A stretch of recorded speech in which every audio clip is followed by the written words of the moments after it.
What?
Yo, what's going on, y'all?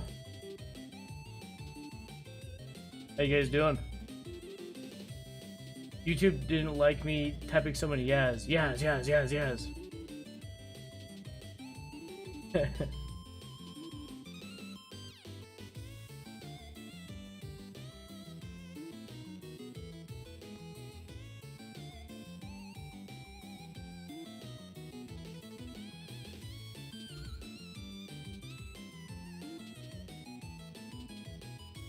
What is going on, y'all? How y'all doing?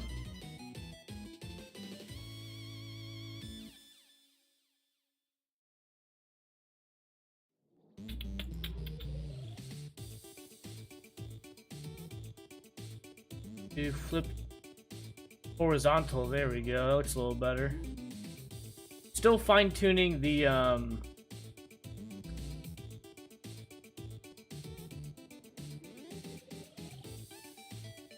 still trying to fine-tune this setup.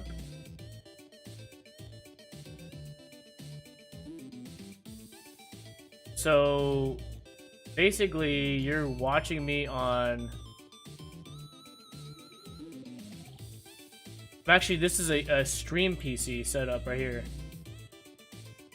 This is my using my Alienware. Actually stream instead of using my main PC like last time. But this has actually been a goal, so regardless of basically like instead of having the PC do the main workload, the Alienware is.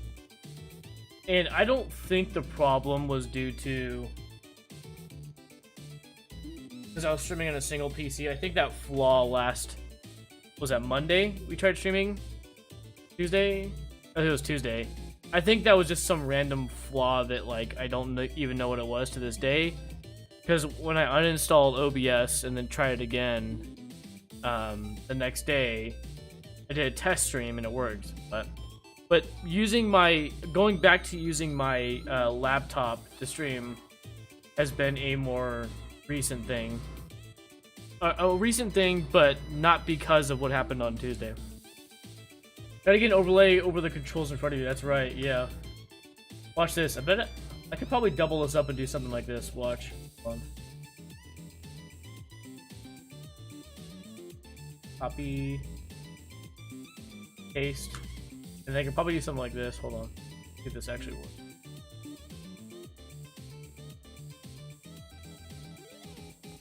Hold on.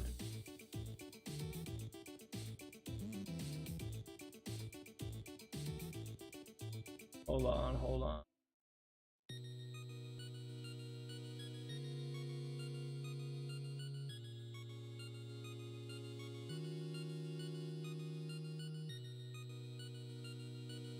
Still not.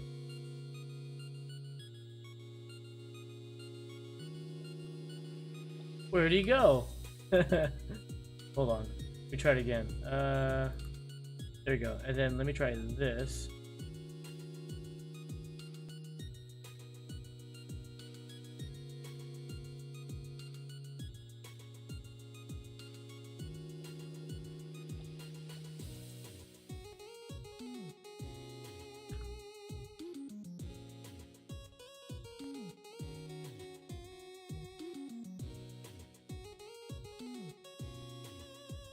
Nope, that's not it. Oh, you know what? There we go. Now watch this.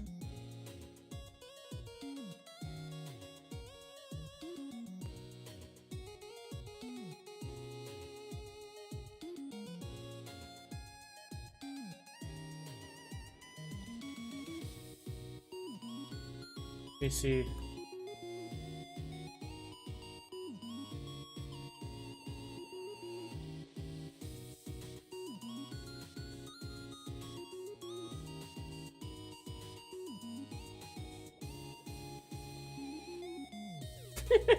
No, that doesn't work either. Oh man. Yes, there we go. I have this set of controls in front of me. Gosh.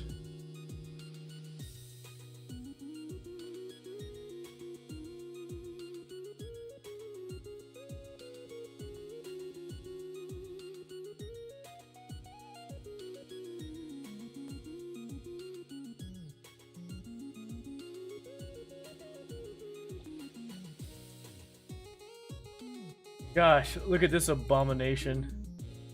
I'll have to do it in post, yes.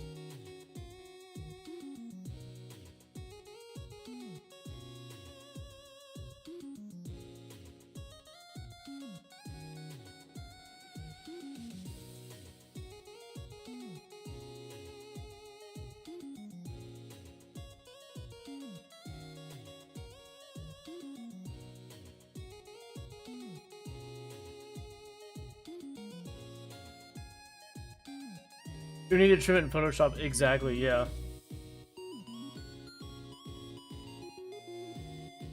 Basically, yeah, you just like, you see.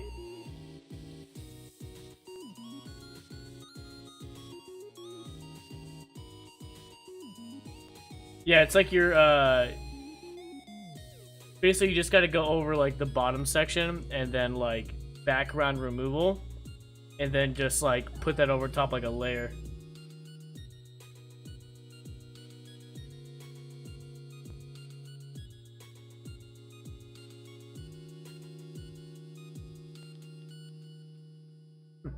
Yeah, I literally just put this all together tonight.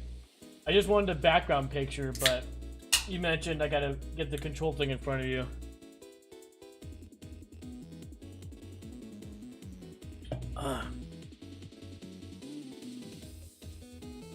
But yeah, in Canva, one of the editing apps I use, yeah, I'll probably like upload it there and then do like a background removal.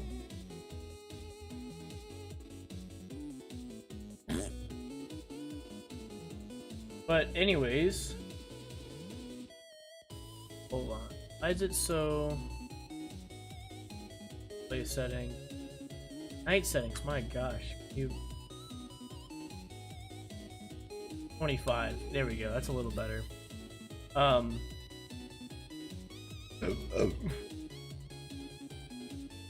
Yeah, basically, my night settings were just really strong right now on my laptop. It was like orange.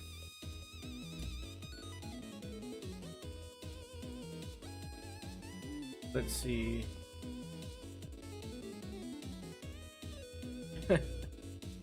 So it'd be something kind of like this, probably. Hold on.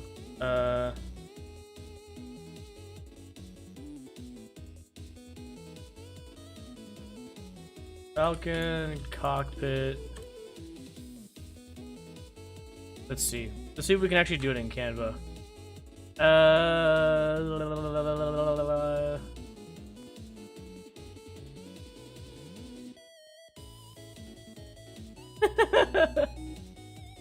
There's a lot of cool options. Oh,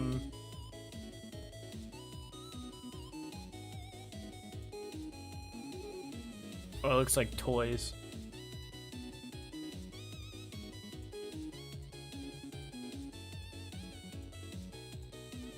Watch this. Let's see what we can do.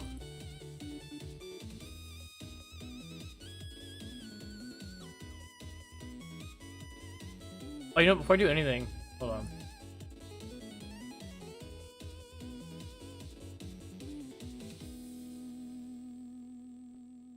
I need to change the title of the stream.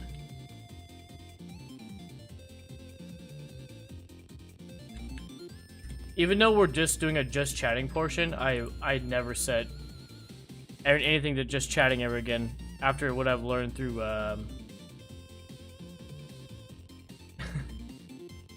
basically what I've learned from the pandemic streaming.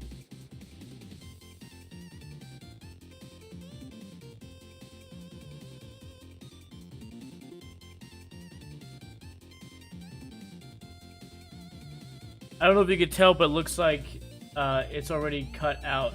You talking about the picture I was just looking at?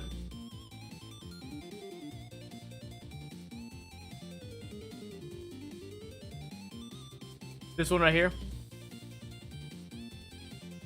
Yes. This one looks like it's definitely been edited to a portrait photo, but that's alright.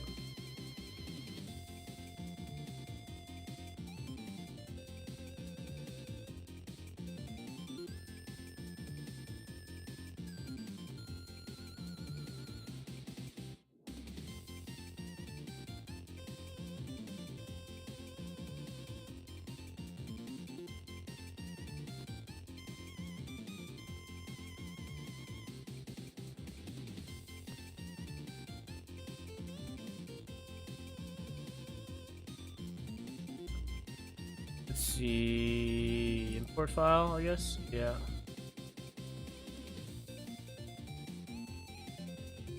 Top.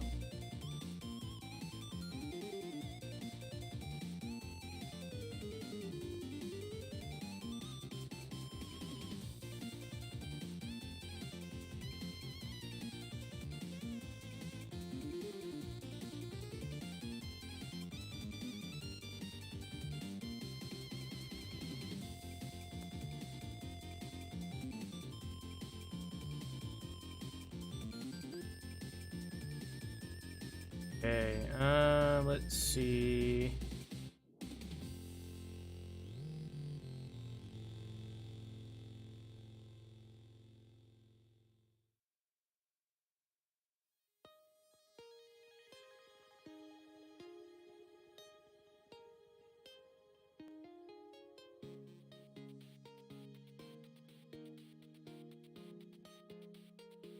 Alien hunting, alien hunting.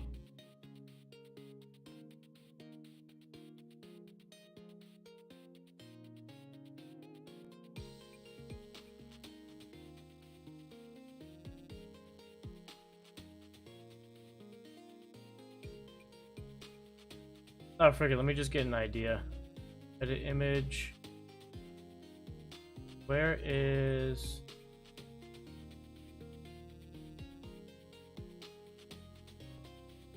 I just want to see what I can do with this.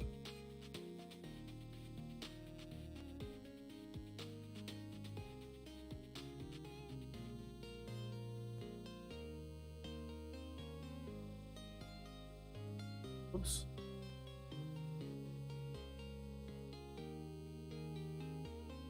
Just curious how detailed can one actually go. Yeah, this would take forever. But I just want to kind of see...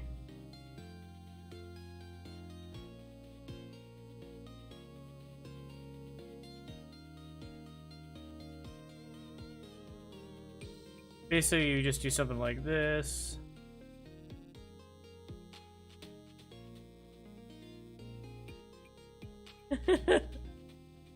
Yep, and this is where things come in where it takes forever. Basically, yeah, you just...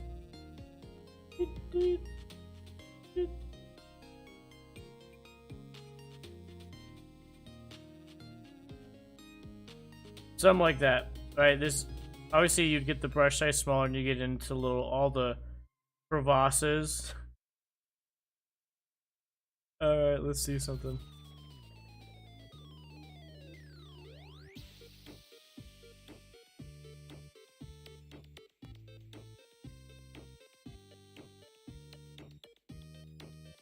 Okay, now watch this.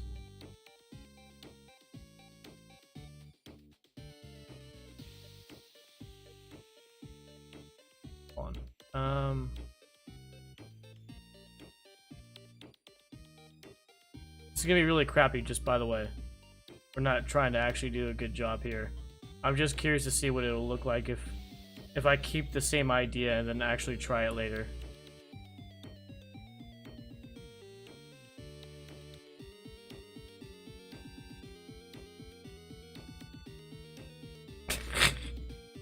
Oh my gosh. Alright, here we go.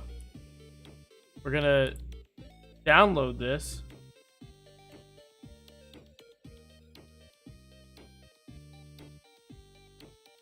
Download.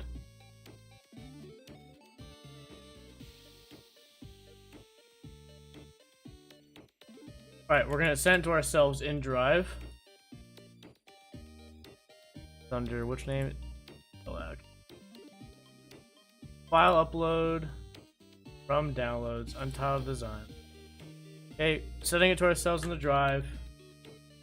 This is like using an eyebrow. Here, I'll work on it, James. Okay, for sure. It's like an eyebrow liner creating a beard, yeah. Okay. Pull up in Drive.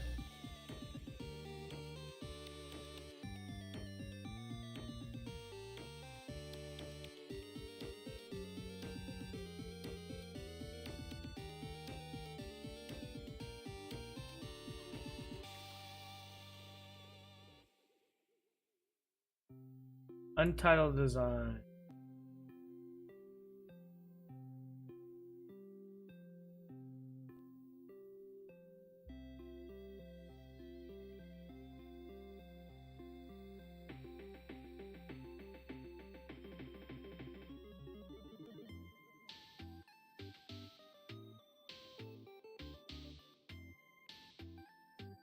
Here, downloads.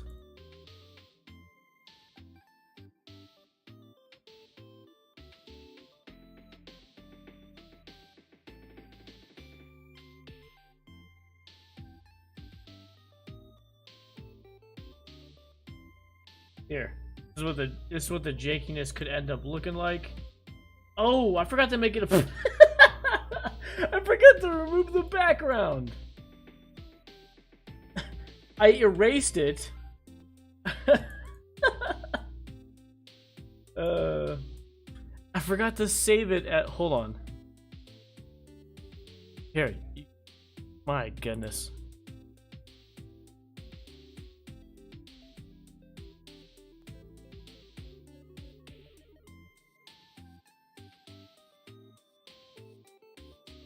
Transparent background. There we go.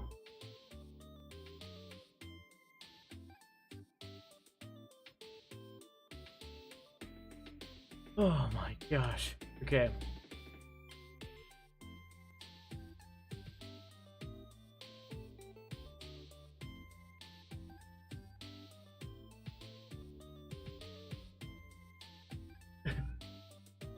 Okay.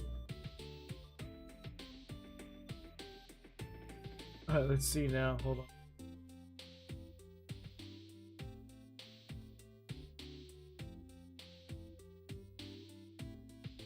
Okay, here we go.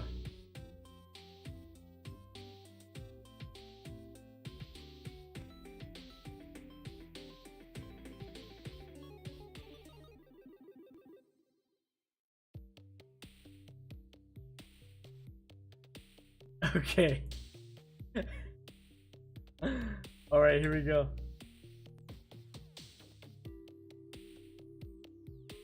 There we go. So we got the background removed.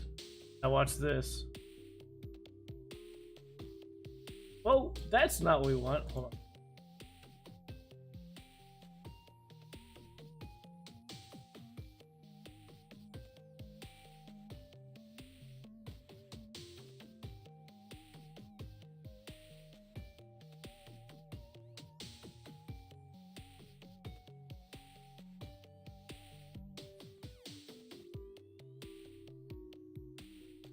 Okay, there. Okay.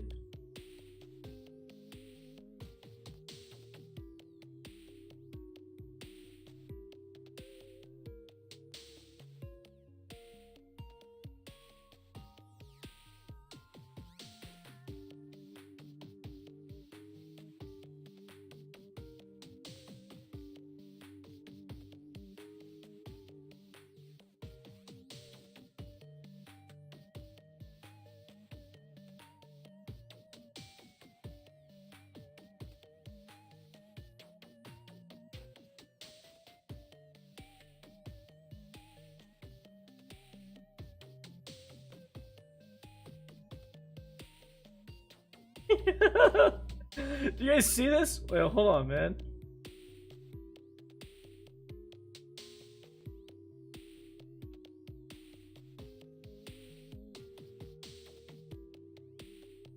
You guys see this jankiness, bro?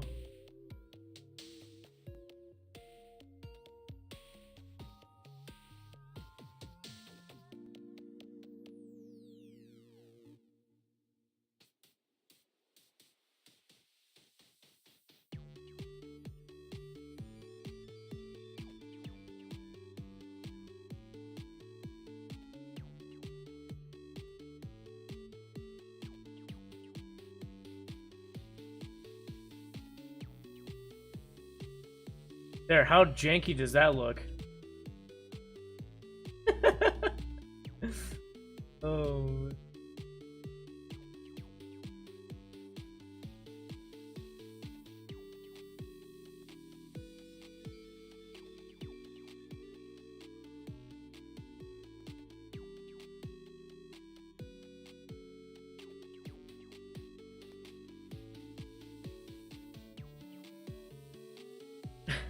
This ain't it.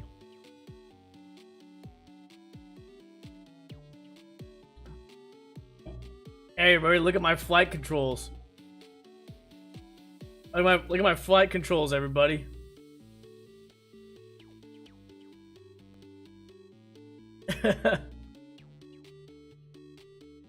You have to be smaller for sure.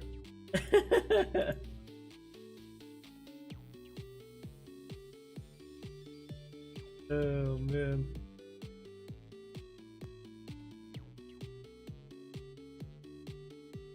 There, something like this. Okay, now I look like a kid sitting at the desk. Hold on, let me do a little.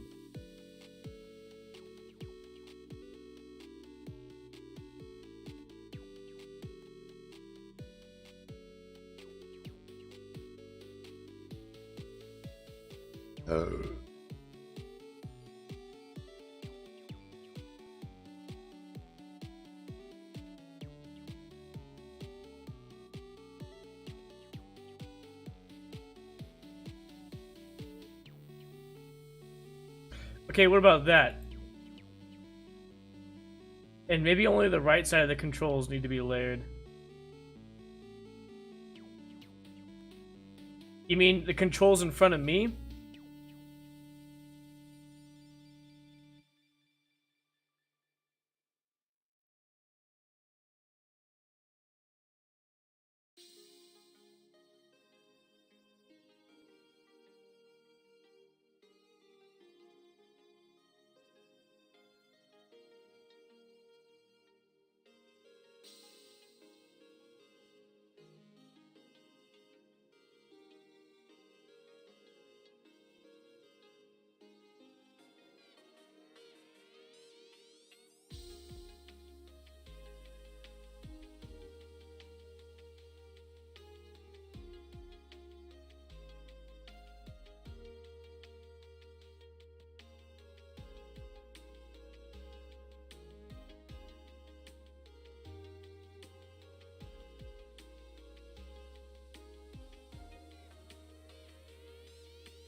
There, what about this?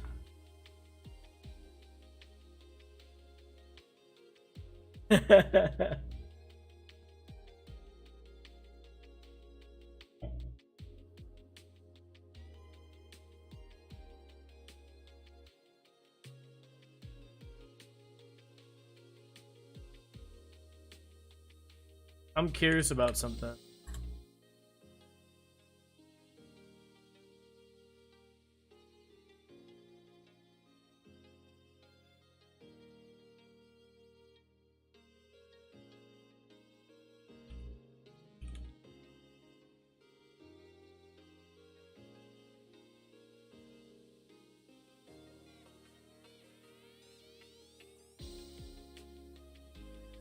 Hold on. Go away, go away.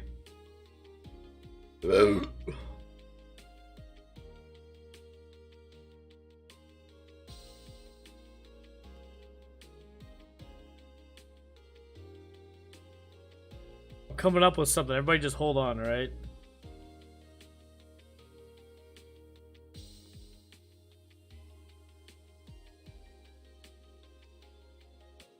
4 or 6.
Hold on 1 second.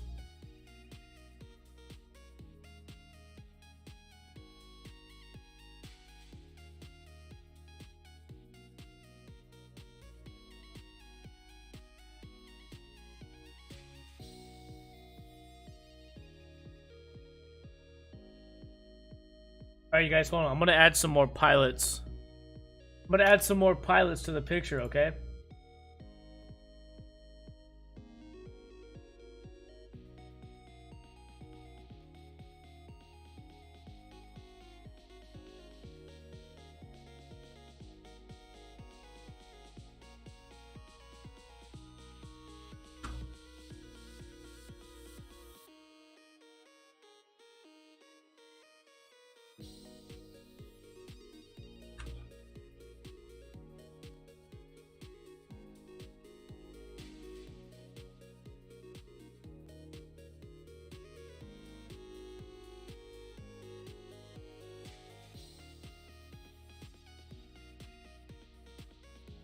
Alright, you guys, gonna add some more pilots. Get ready.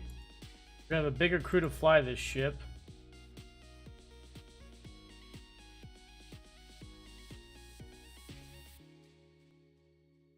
There we go. Now, hold on.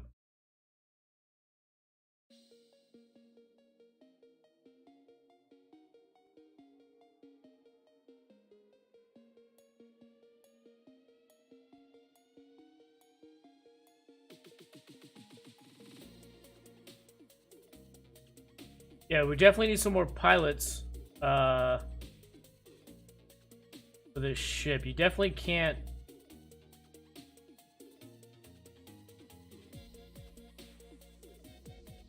You definitely cannot fly this ship on your own.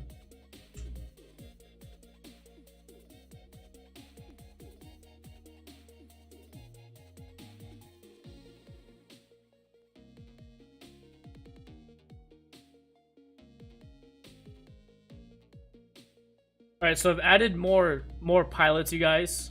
Like I said, you can't fly the Millennium Falcon on your own, so I've decided to add a whole crew to our cockpit, because we're definitely getting people to man the guns, people to help out with the flight control, so I went ahead and listed some crew members here for us.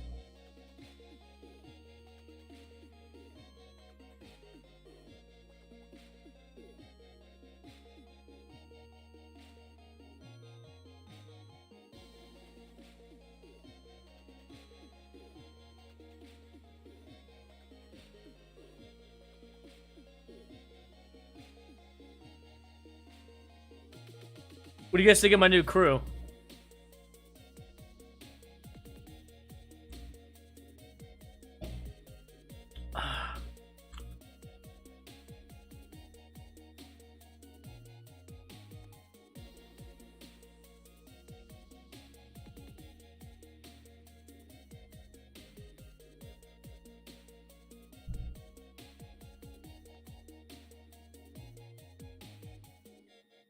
This is our Parsec crew right here.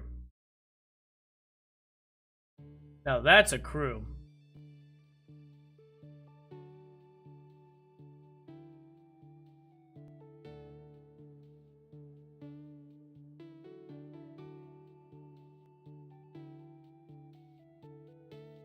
Oh, excuse me. Anyways,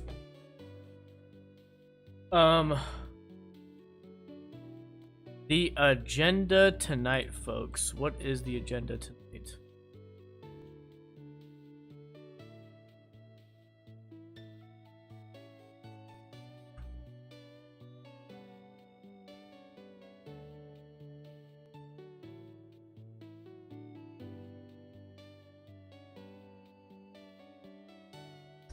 So I think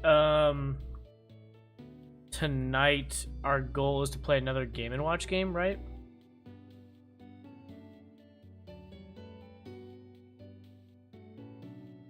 Lion, that's right.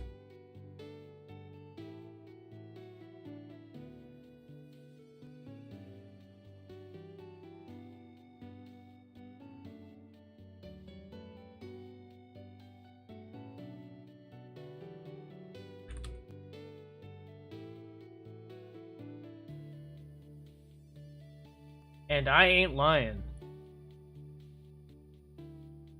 Lion's on Game & Watch Gallery 3, so... Okay, let's get right into it, folks. Let me, change the stream info.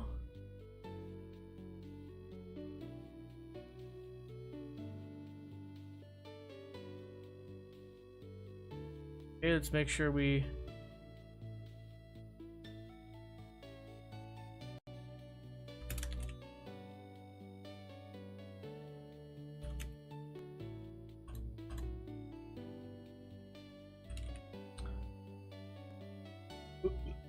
Excuse me.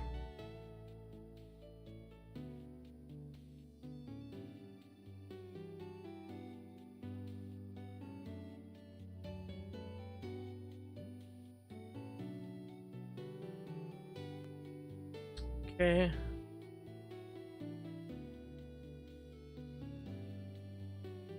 Hold on 1 second.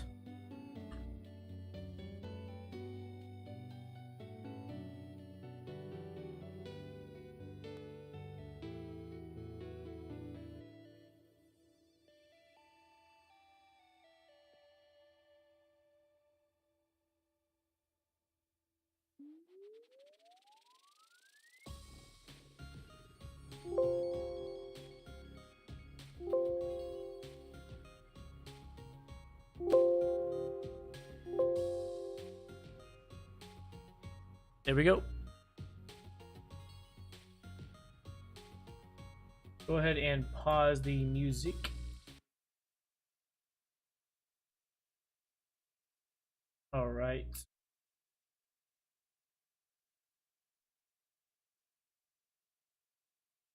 Hold on 1 second.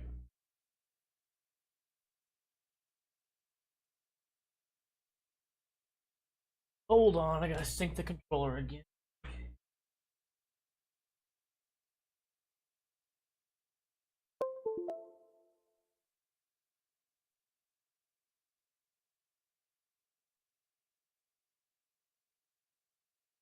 That work?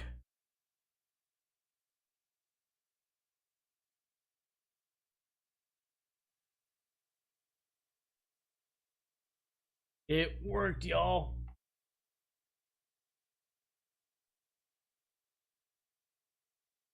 All right.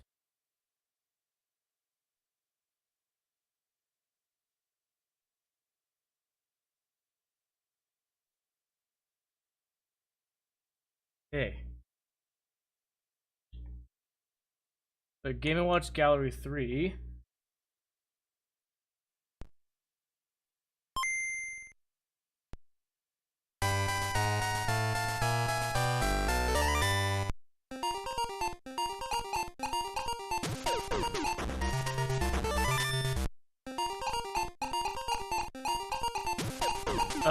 Nate, do you remember how we got unlocked Lion?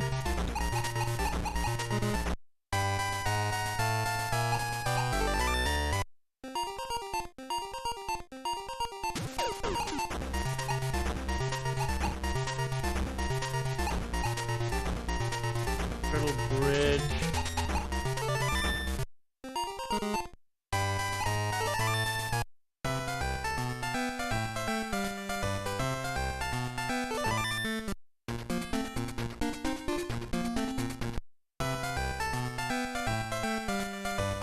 many stars we gotta do to get Lion?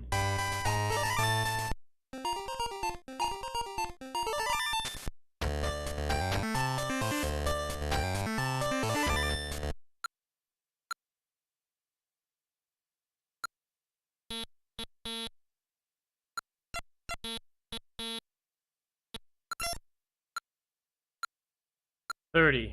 So I guess we're at 26, right?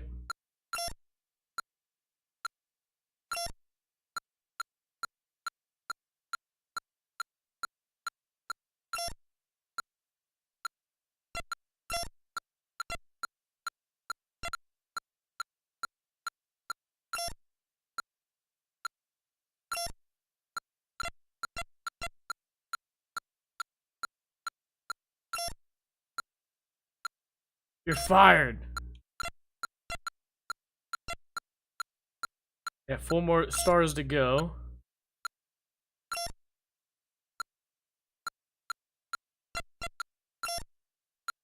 Did we do this game? We did, but we stopped. Remember how, because we were getting nowhere. I don't think we even got any stars with this game. We only got like 60 in, like barely any points in, and we didn't do anything. But you know, we gotta play it because we gotta unlock the stars.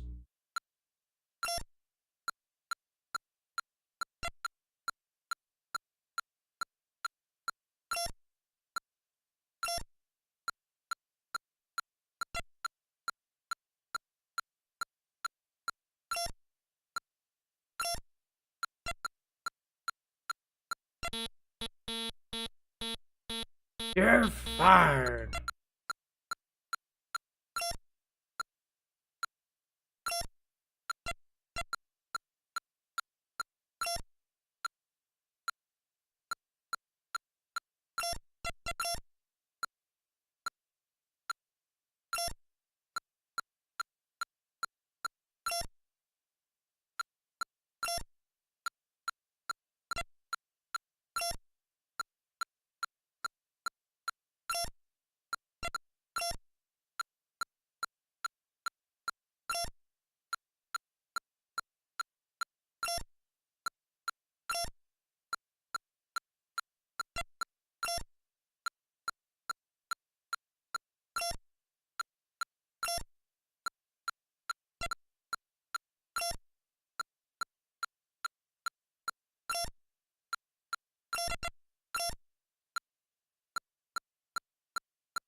Yeah, unfortunately, I think we're gonna have to play through some games we don't want to play.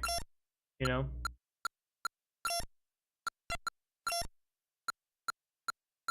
This happens to be one of them. Thankfully, I don't think we've got to play through every single Game & Watch game and every single Game & Watch game on the Game & Watch gallery just to get to where we need to get to. Ooh, nice. Now I'm gonna take a break.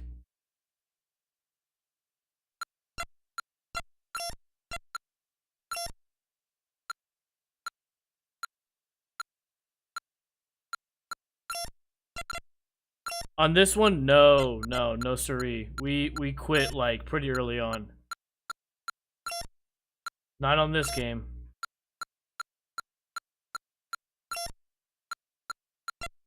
Yeah, remember we were talking about it, and you said this game might not be the best game to grind for stars.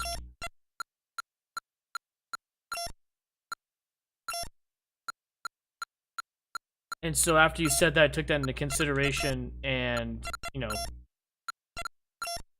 just exited this game.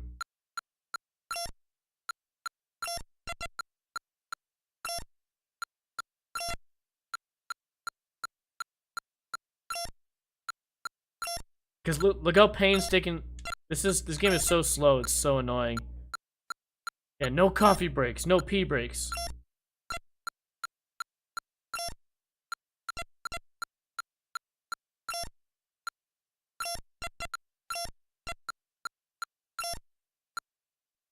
Whoa, this is getting hard.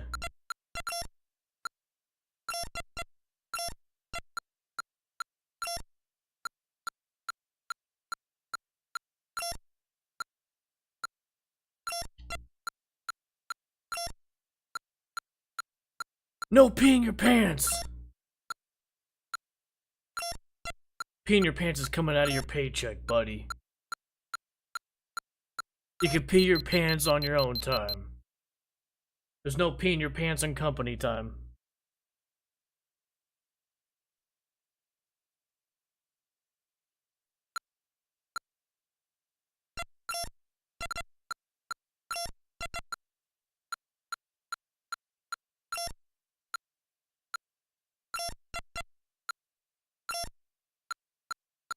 Yeah, I don't even think we got this far, bro. I think we stopped like before I even got to 100. Oh, we were just like, nope, we're not doing this all night.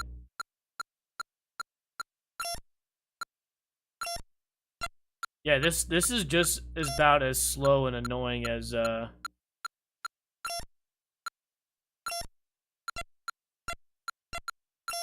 Mario Cement Factory.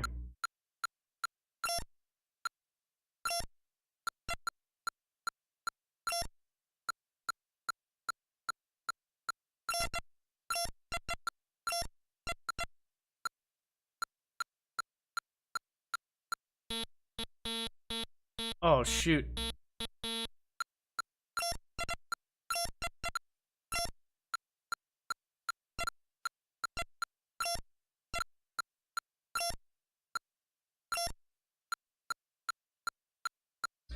You know, let's not mess around with our lives. Reloading.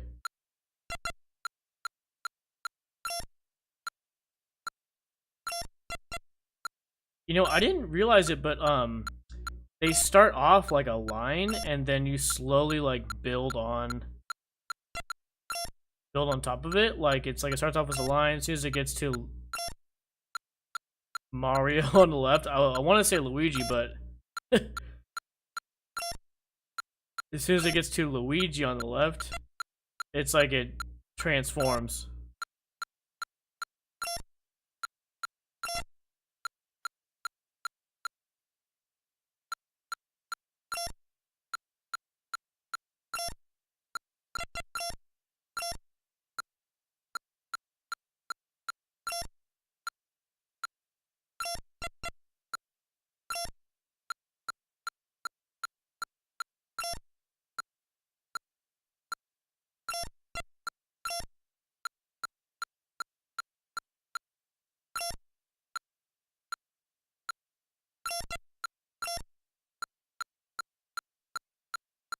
Hmm.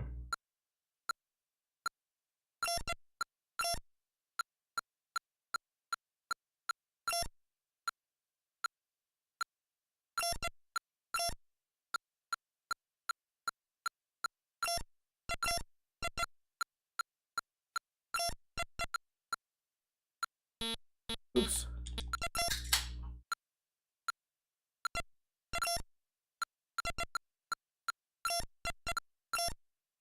Woo!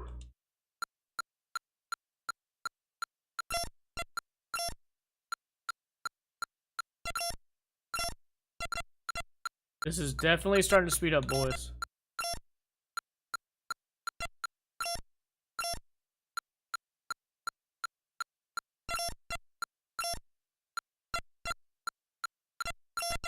Woo!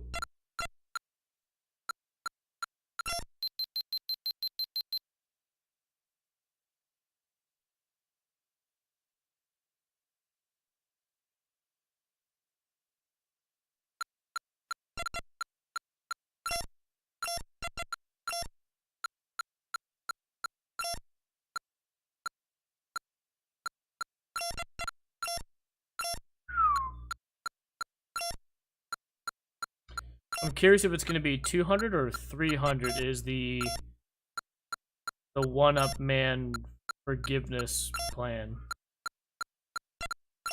You know how like every 200 or 300 points it like takes away a life against you? It replenishes a life? Well, I'm guessing it's 300 on this one because we're now at 207, nothing's changed.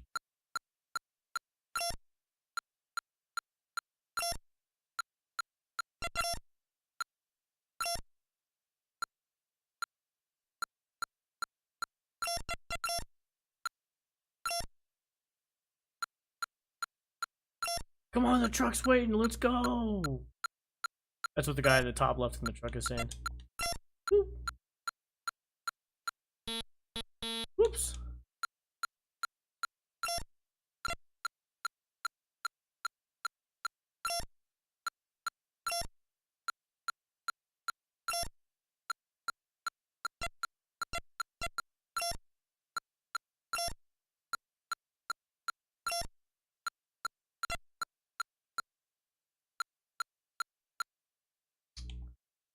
Oh man. Accidentally loaded instead of saving.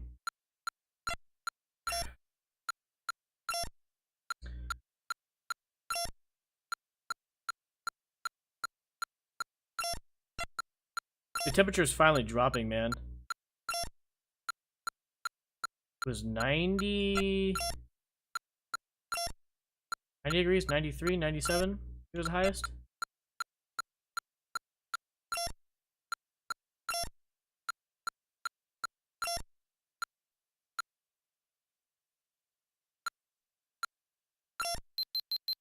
In April.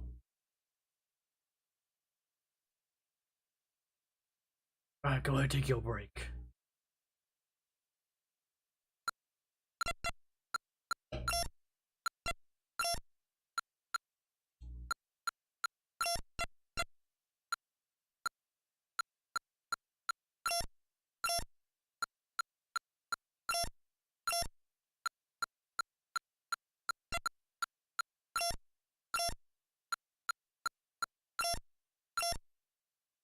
I almost wore my hat today.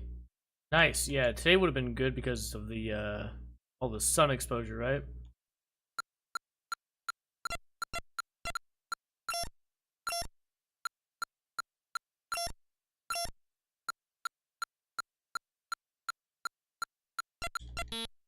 Oh man. Wrong button.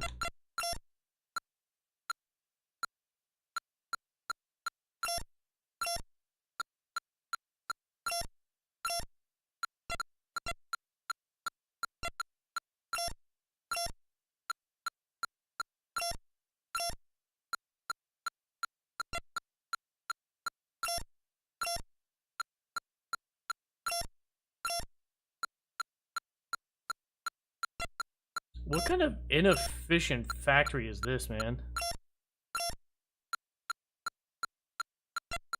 Basically, you gotta bring the pixels from the pit and up into the truck.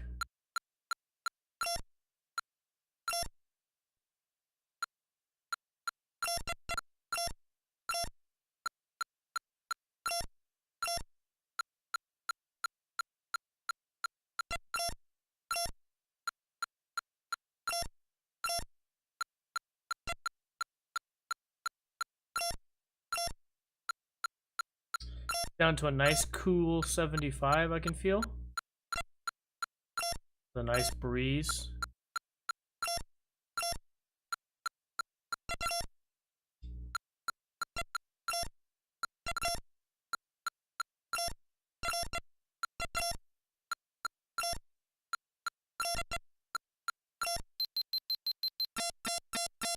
Alright, look at that! See, it was 300, I was right.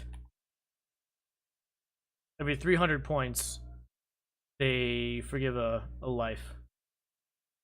Oh man, they're gonna start you off. Alright, 700 more to go. Let's go!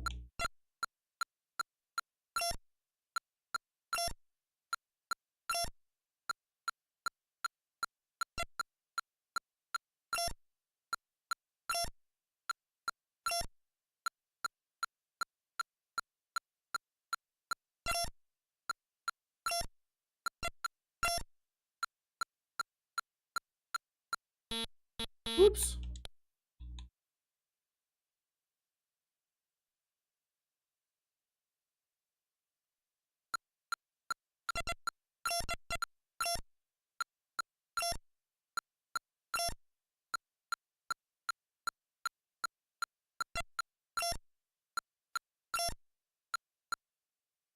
Are you kidding? A team in my bathroom? Yeah, I bet. Did you just take a shower?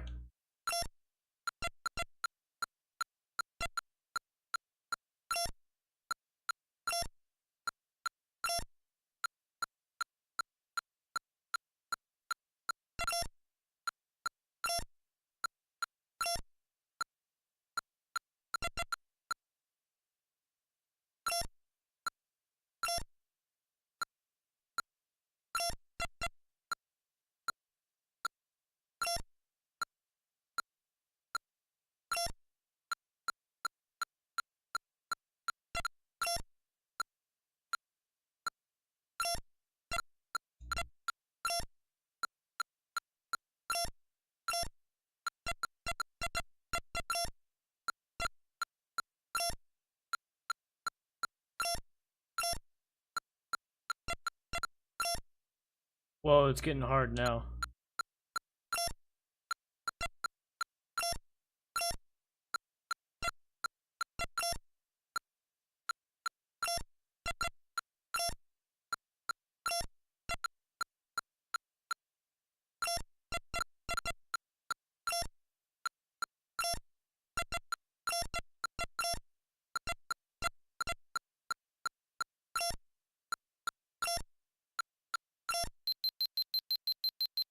Nice.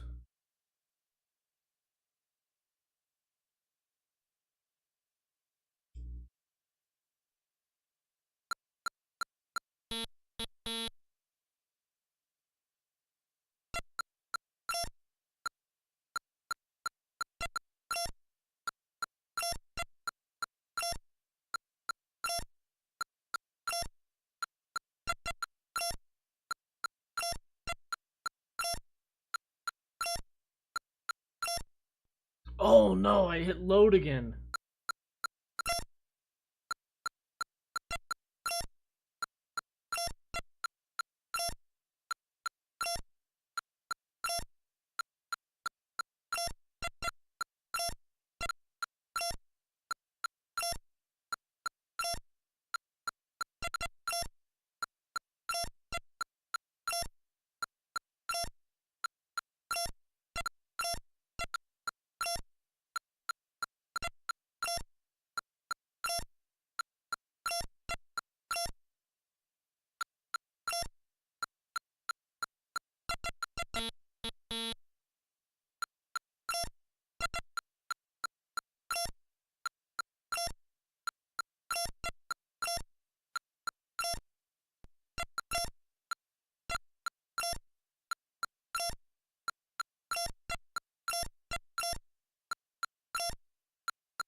$400, let's go.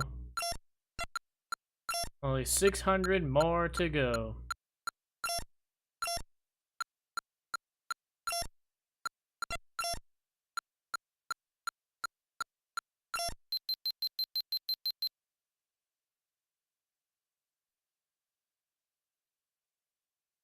Take a break.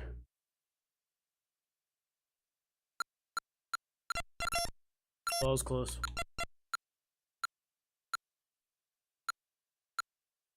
That's coming out of your check.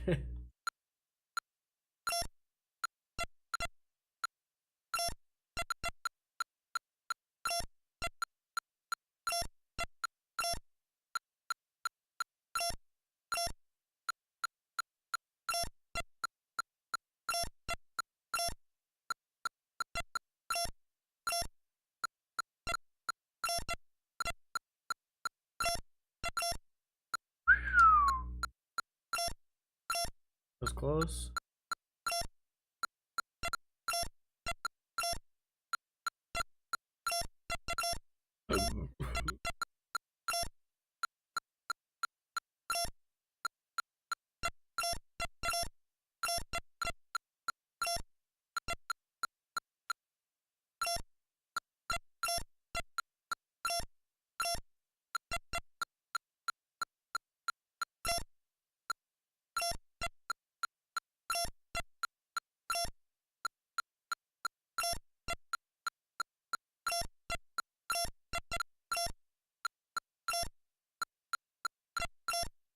Whoa, this is gonna get hard.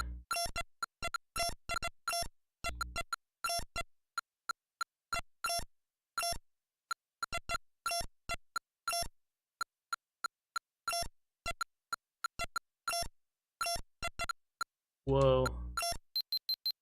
There's so much going on right now. Oh my gosh, I don't even know where things are at. Oh no!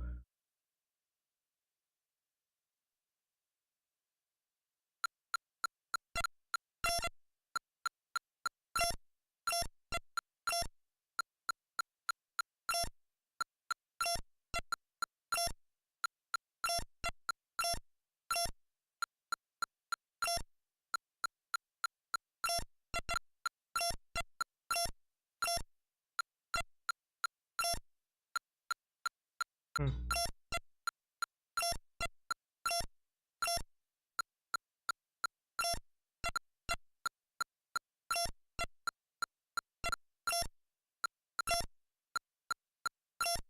Halfway there, guys. Wow.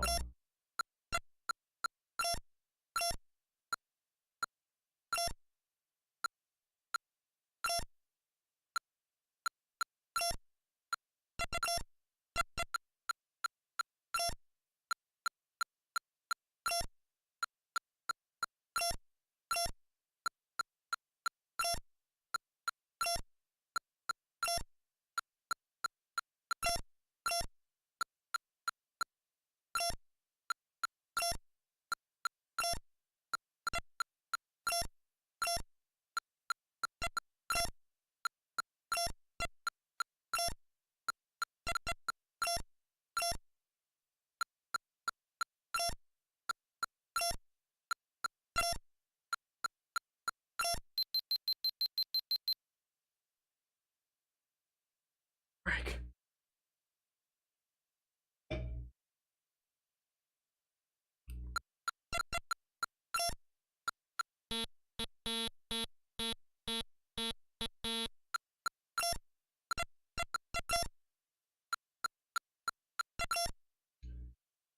We're gonna be homeless, Luigi. We gotta pay rent. We have to work in the factory. Mario, I'll work.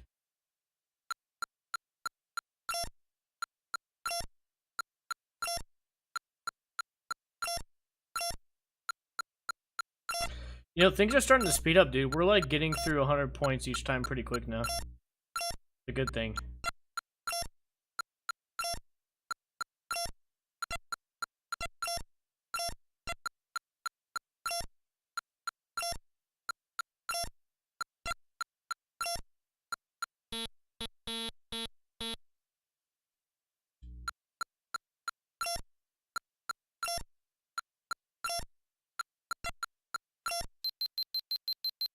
I have to redo that. We lost 2 lives.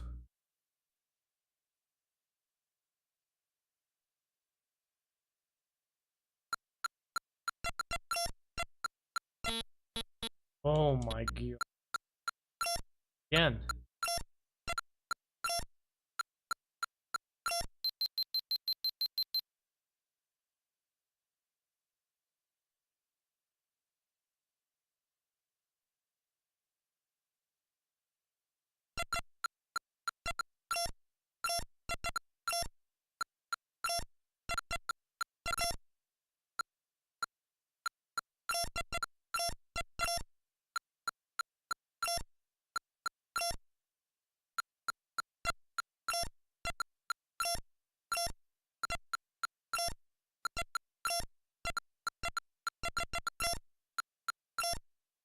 Woo!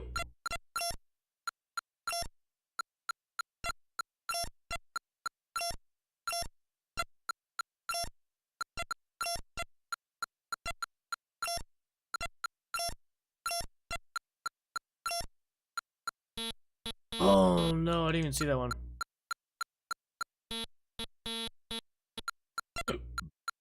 Me?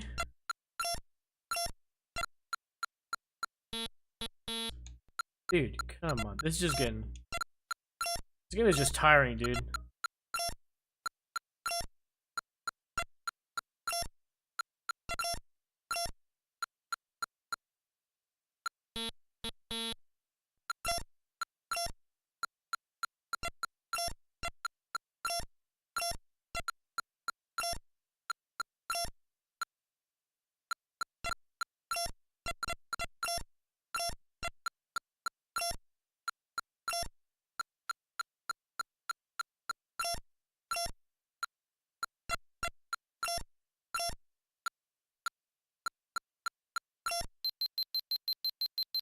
Ooh, there we go. Luigi doing TikTok videos doesn't count as work, Luigi.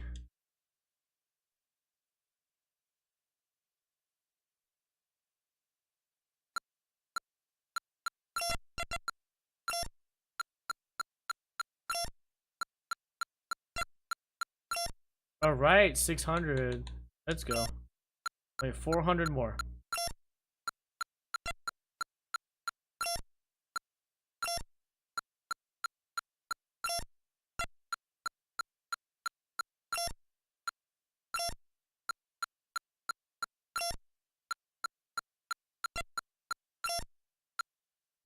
I'm not your buddy, guy. What was that South Park quote?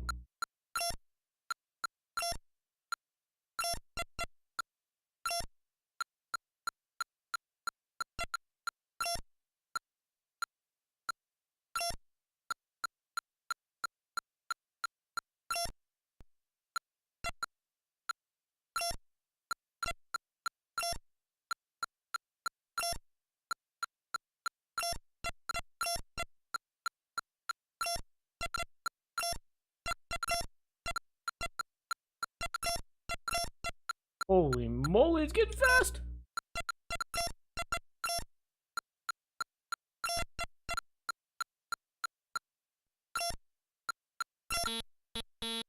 Ooh. There we go. Come on.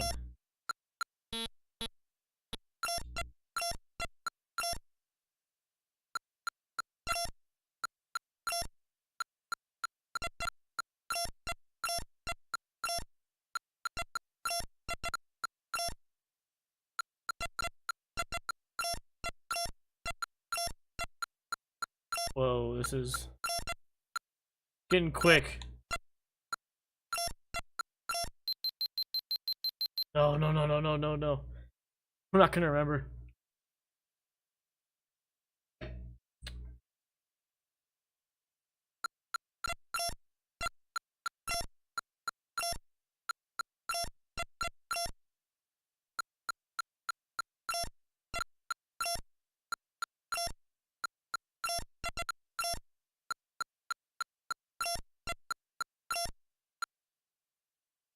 Hey yo, got some Wiener Schnitzel and magic cards. Dude, sounds like a great night. I've been on some cherry coke and playing some Game & Watch. How you doing, Pete? Good to see you. Good evening.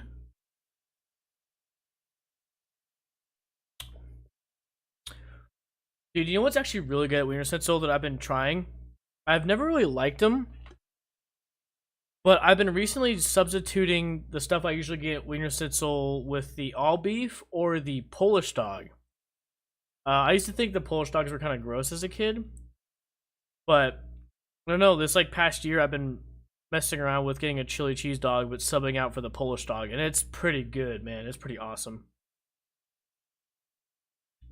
I was telling Allie today we should get a can of, you know, Wiener Schnitzel sells their chili in a can. You could actually buy it from Wiener, like their restaurant. I think you can also buy it from. You can also buy it from the store. All beef is my favorite. Nice. We had Coco's today for dinner. And I haven't been to Coco's in a long time. You know, Coco's, Marie Callender's, and Caro's, they're kind of all in that same, I don't even know what you'd call it, bakery diner tier. It's like their own tier. But it was really good. It was like really good. Oh, they're good old fart in a can. Where's our Coco's? Yeah, I keep forgetting.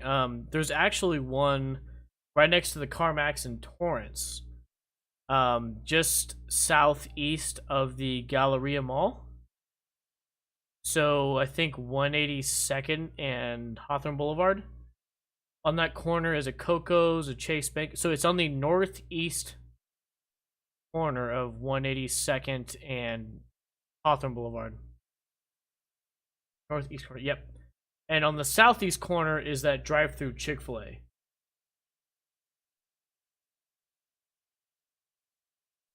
Oh, it's by my office. Yeah, not far at all. Yeah, I know what you're thinking too. I don't know, I thought that was a Caro. That's what I thought too.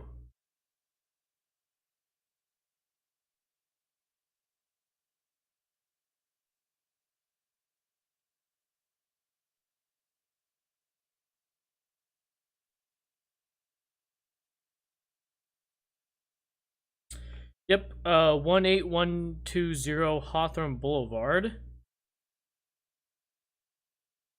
Let's pull her up.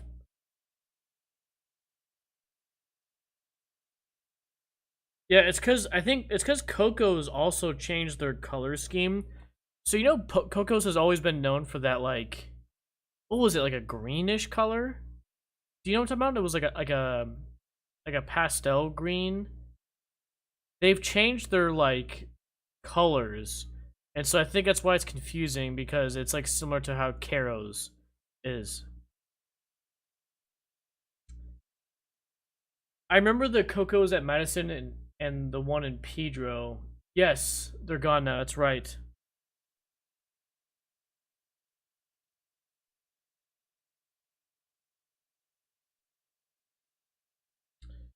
It looks like okay, so it looks like there is a Coco still in San Pedro. It's the one.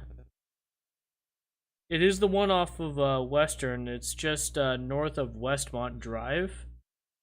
It's in that same plaza as Albertsons. Wait a second. That went back to an Albertsons? Wasn't it a Hagen? Hey, Allie. That Albertsons off of Western, it was a Hagen, wasn't it? It went back to an Albertsons. What the Hagen are you digging? Yeah, wasn't there also a Caro's off of Western, like not too far from? It was like in the same plaza as the Wells Fargo. Yeah, I think that was a. I think it's a Chase Bank now, isn't it? I think that was the Caro's right across the street from Coco's. They used to battle all the time. There are two gangs. Kidding. Don't ask me. I'm colorblind.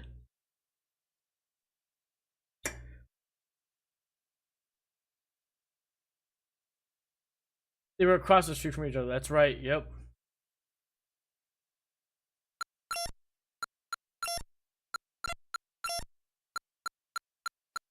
Anyways, point being, that was the first time I had Coco's in a while, and it was actually really good.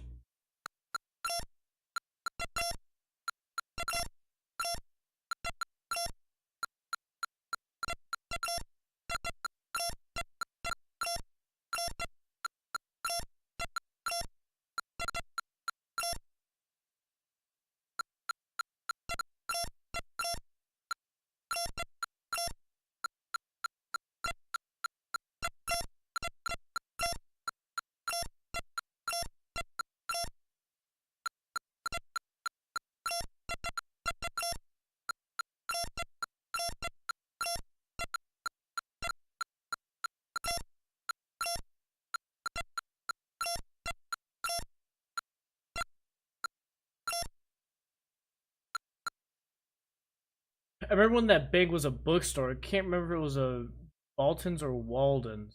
Hmm.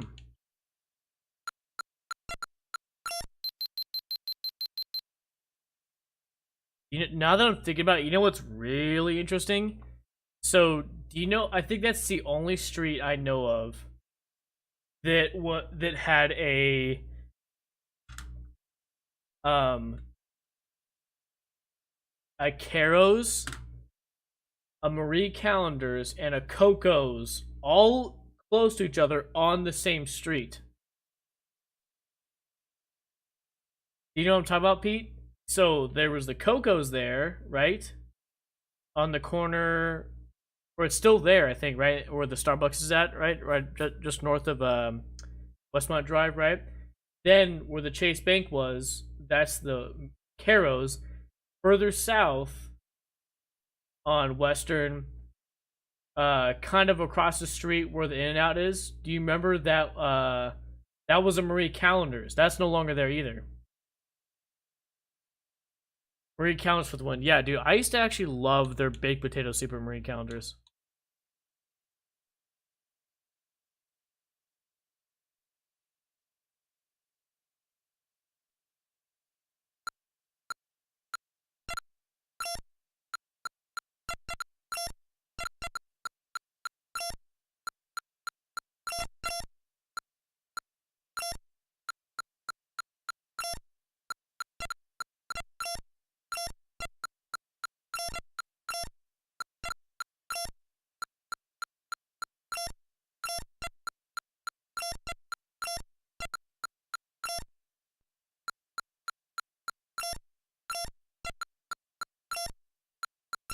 Ooh.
All right, all right.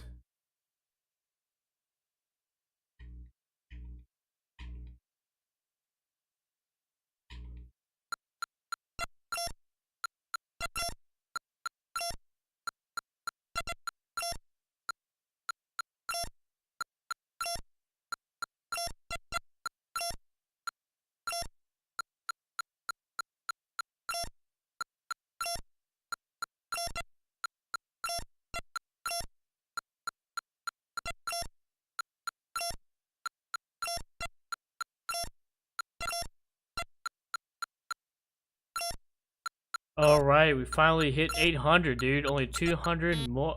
Whoops. Only 200 more to go.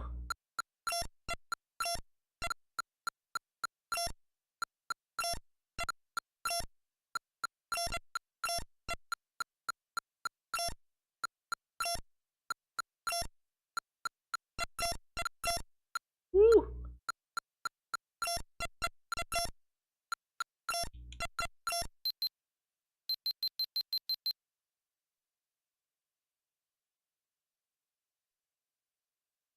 Right next to Denny's. Yeah, was there a Denny's there too? Right off Western? Oh no, not this. Yep, you betcha. We are continuing our playthrough of the Mario franchise, and unfortunately, we gotta play through these Game & Watch games. What's going on, Kevin?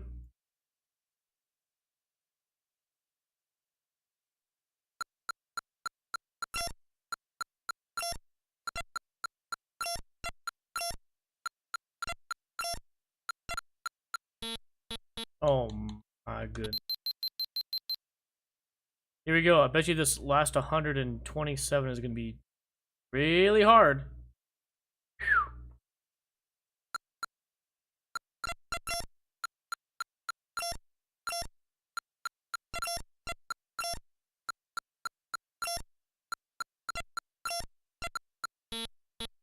What the heck?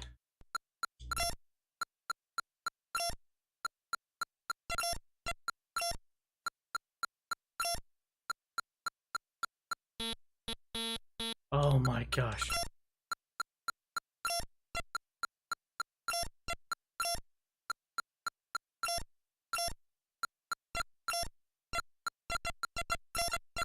Woo!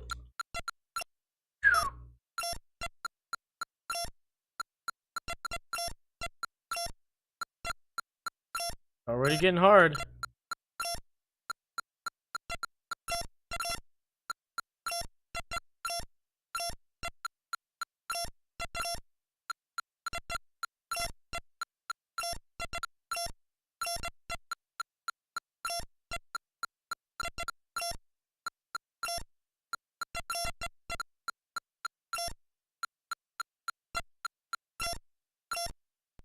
Alright.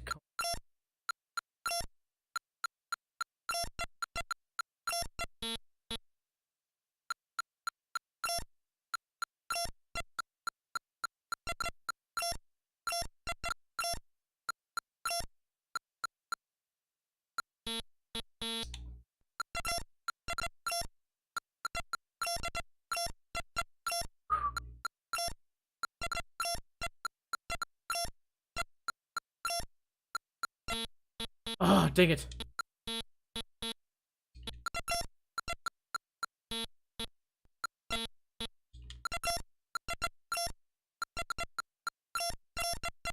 Woo!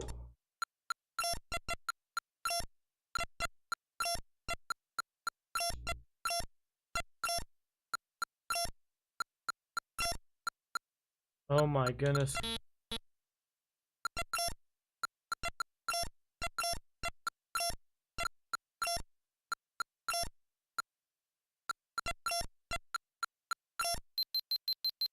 $900. Wow.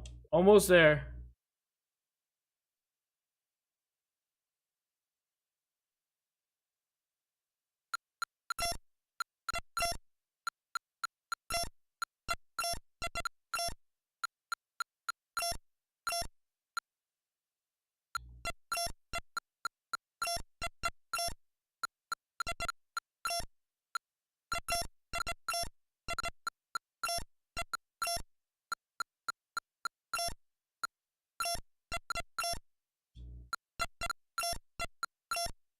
Oh gosh, here we go.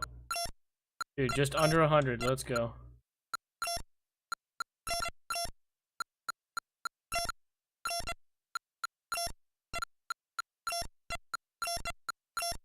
Oh, my eyes.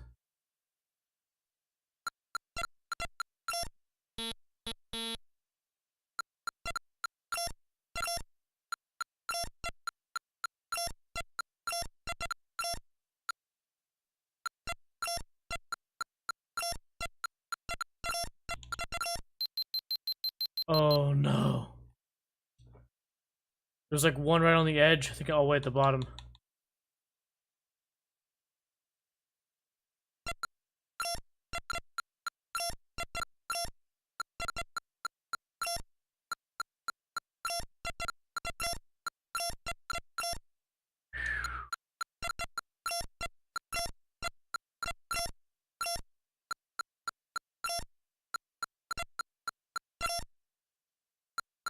Oh my gosh, dude.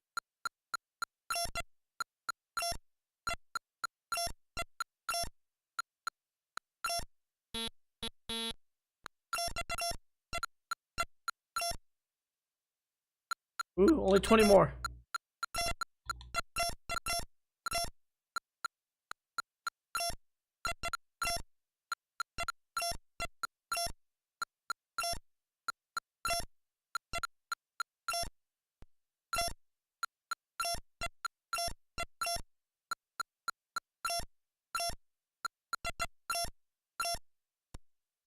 Oh, yes, we did it.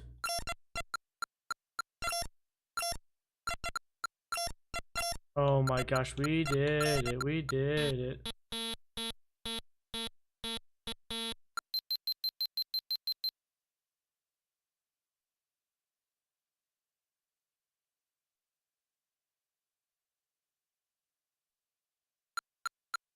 There we go.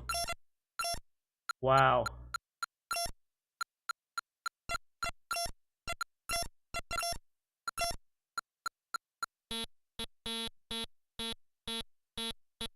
Yeah, we can lose now. We can lose now.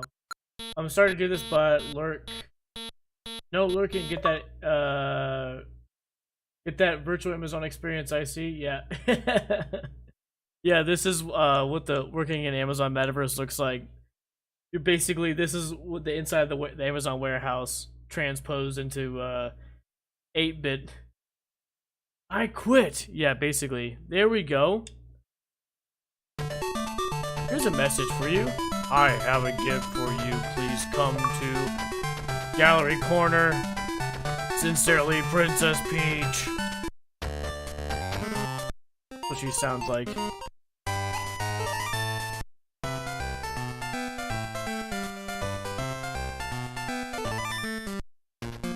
Seems like you're getting lots of stars. For more fun, I'll give you lion. Alright. Use 2 men to push lions into the cage. Wow. Wow, dude. Oh Okay, there's another one down. All right. Did we Gosh, my eyes. After playing one of those games, dude, it really takes a toll on my eyes. That was Mario Bros. Game & Watch, Mario Bros. Game & Watch.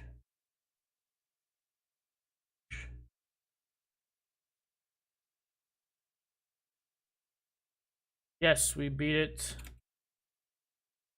4722. Wow. Cool, there we go. Oh, that's a very odd Mario Bros. Because, like, you know, the way it is right here, one might think that it's like, oh, like, they did an exact port, but on the Game & Watch, it's like, no, it's a totally different game on the Game & Watch. But, man.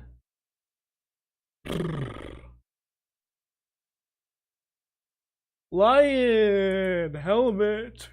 Fire attack! Oil panic. So we got quite a few more to go before we get to the actual Mario Bros, the OG one.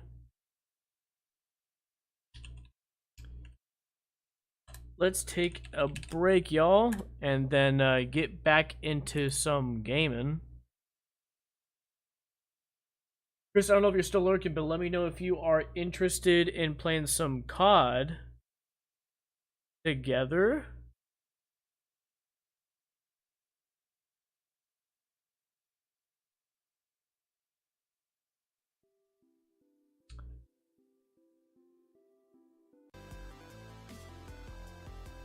Anyways, yeah, let's take a break and then come back and play some more games. Hey, it was damaging your eyes or listening to your great aunt talk about the depression. And you look just like this boy I knew back in the old neighborhood. Give Auntie a kiss. Okay, BRB on that note.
We just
Okay, we are back.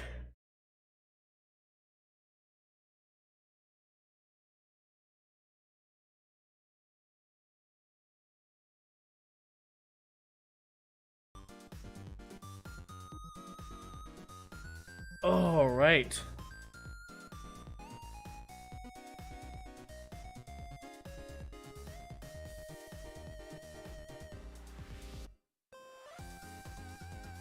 Jamie's MB? What is that? Hold on a second.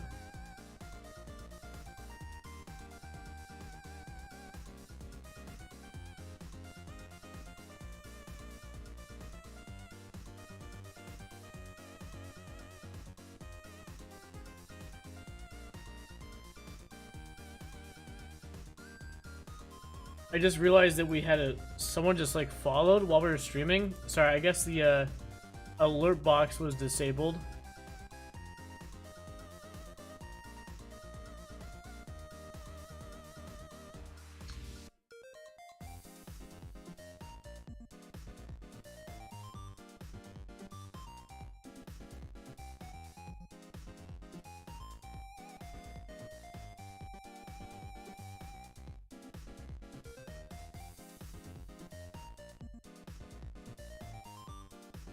Hold on.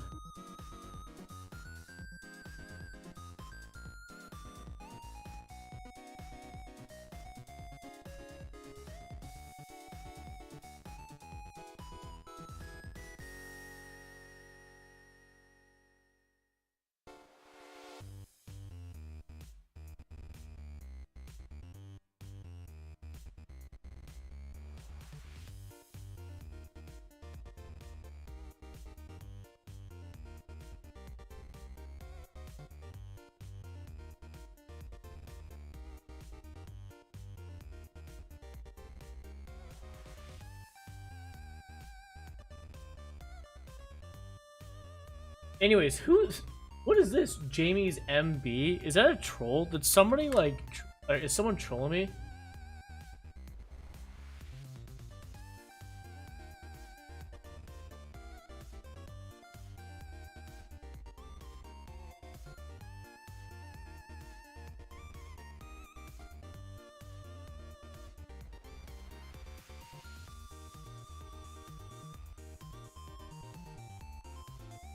Oh no! Gosh. Dude, I thought somebody was trolling me. Let me explain why. Thank you, bro, for the follow. I appreciate it. Gosh. Let me explain why I thought someone might have been trolling me. See, my name is Jamie. So, like, I thought, like, somebody, like, made an account to get my attention or something like that. Like something along the lines of that. But, dude, is your name Jamie too? Sorry, I'm,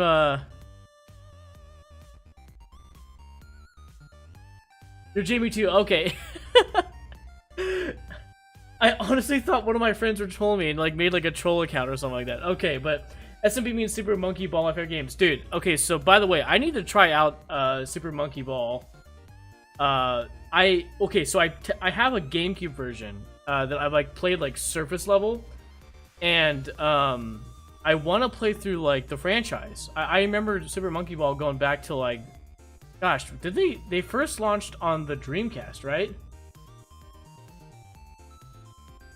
But anyways, bro, and there's another explanation why the alert didn't pop off when you followed me. So sorry for not acknowledging your follow, but I recently switched to streaming from a dedicated streaming computer. So like my old like laptop, I use as like streaming now, and then I game off my actual computer. So it's two computers now, and so today I had to like reinstall OBS on my like gaming laptop, and I forgot to put the alerts up, and so I just realized that I'm checking the event list and go, wait, Amy's MB or J?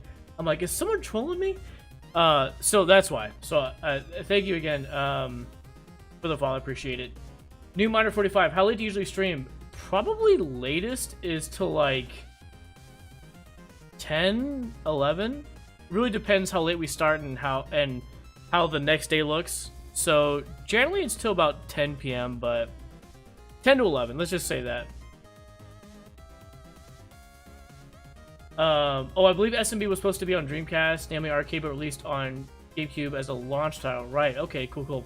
It did ask. I did ask if you had played Super Mario Land yet or 6 Golden Coins, but either didn't see me or did nor did I start anyway. Oh my gosh. Are you serious? Am I that dumb? Oh my gosh.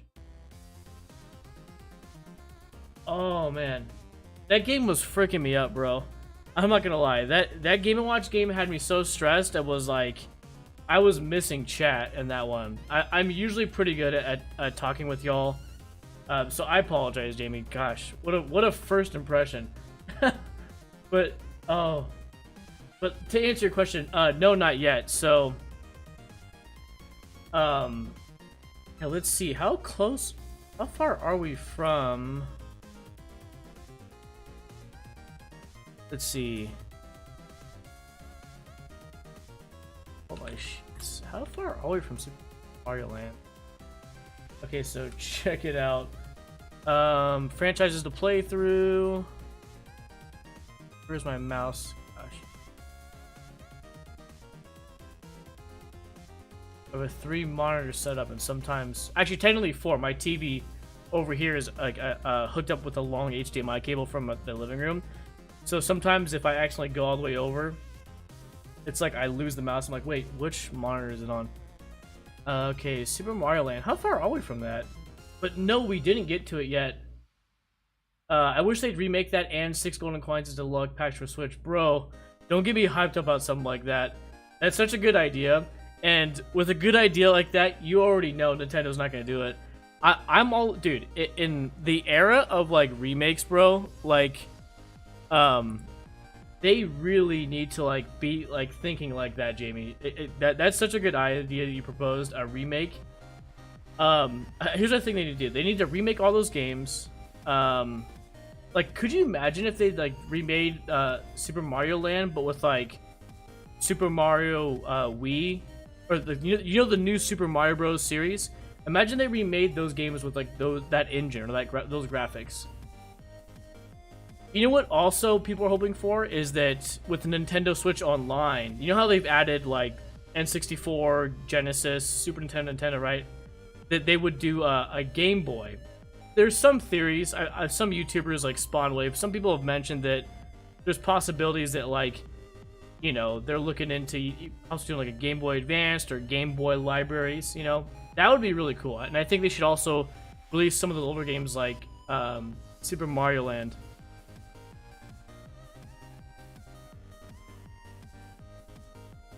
Let's see. Let me catch up with chat. Welcome to Club Jamie Long. That's right. Good deal. Got the new PC all built, so just waiting on the game installs. Internet being slow at the moment. Nice, bro. Yeah, I was talking to... Did I mention to Kevin about how we should all go out to Micro Center sometime and pick out some parts to build new PCs? I only had a Game & Watch. I only had a Game & Watch that had Donkey Kong Jr. physically. We do find some Game & Watch consoles in the thrift store, but they're getting pricey now. Oh yeah, I bet, bro. Because the whole retro like culture is like so like over like inflated. I don't know what the term is called, but I'm curious if there's some artificial like inflation happening, the same way that like Pokemon cards are.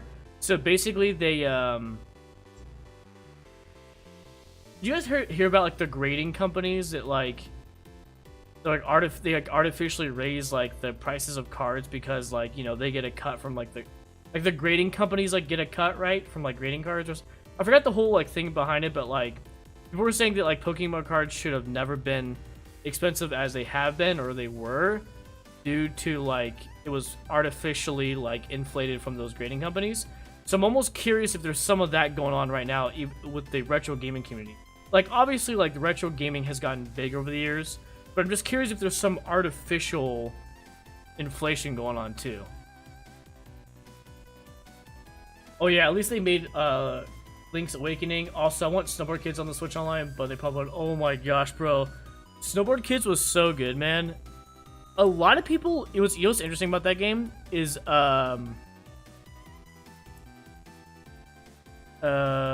sorry.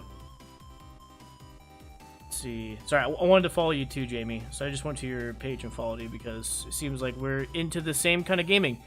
We both have the same name, so there we go. Yeah, dude, Snowboard Kids is so cool. I had a couple of friends that had the game. Like when it came out. Now it's like what? Like they're super expensive, right? Like all thanks to Metal Jesus Rocks, right? Some people argue that like games are only expensive or they get really expensive because Metal Jesus Rocks like reviews them and he has such a big influence over the market. But yeah, I remember Snowboard Kids. So he was from Snowboard Kids. I thought it was the dumbest looking game when I first saw or played it. My friend Kyle got it and he was playing it at his house and I was like, gosh, all these kids look super annoying, super corny.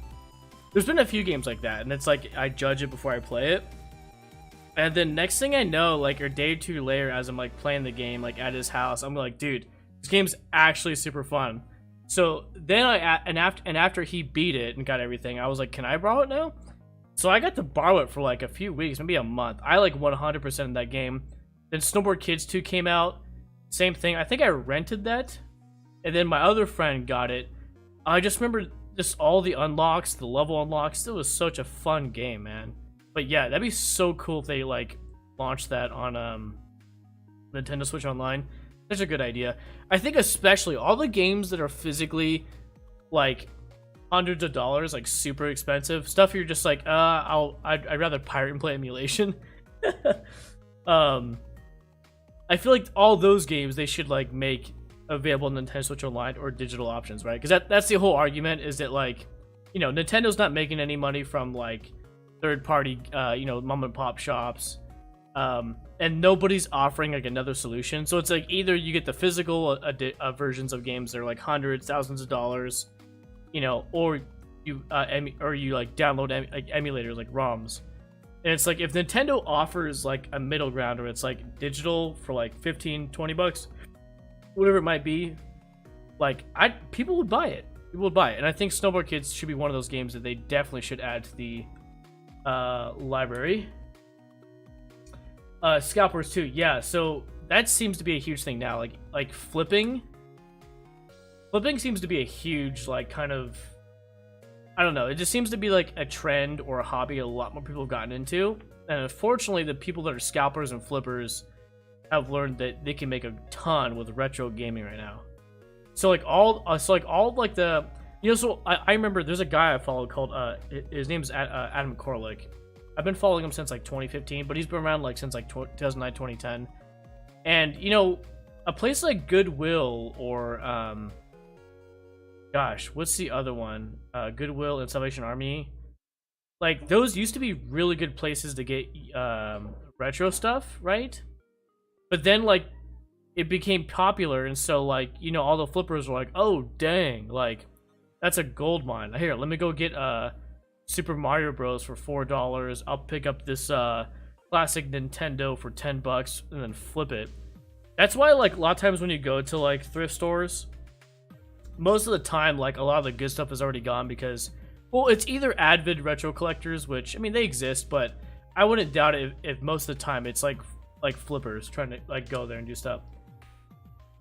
Atlas is owned by Sega, so it could happen. Cool. Pokemon Scarcity was actually created back when it came out. Cards were only sold at Wizards, Gamekeepers, and at a 2-box limit for the first couple of expansions before they expanded to Walmart, Target. Interesting information. Oh, that's nice. Thanks. I've been playing since about 1993. DOS, C64, Amiga, Master System, N64, GameCube, Wii U, Switch, 3DS, and a few others. Yes, it looks like you and I have a lot of the same collection. I don't have a Master System. I do have a couple Master System games. I actually have not played DOS or C64.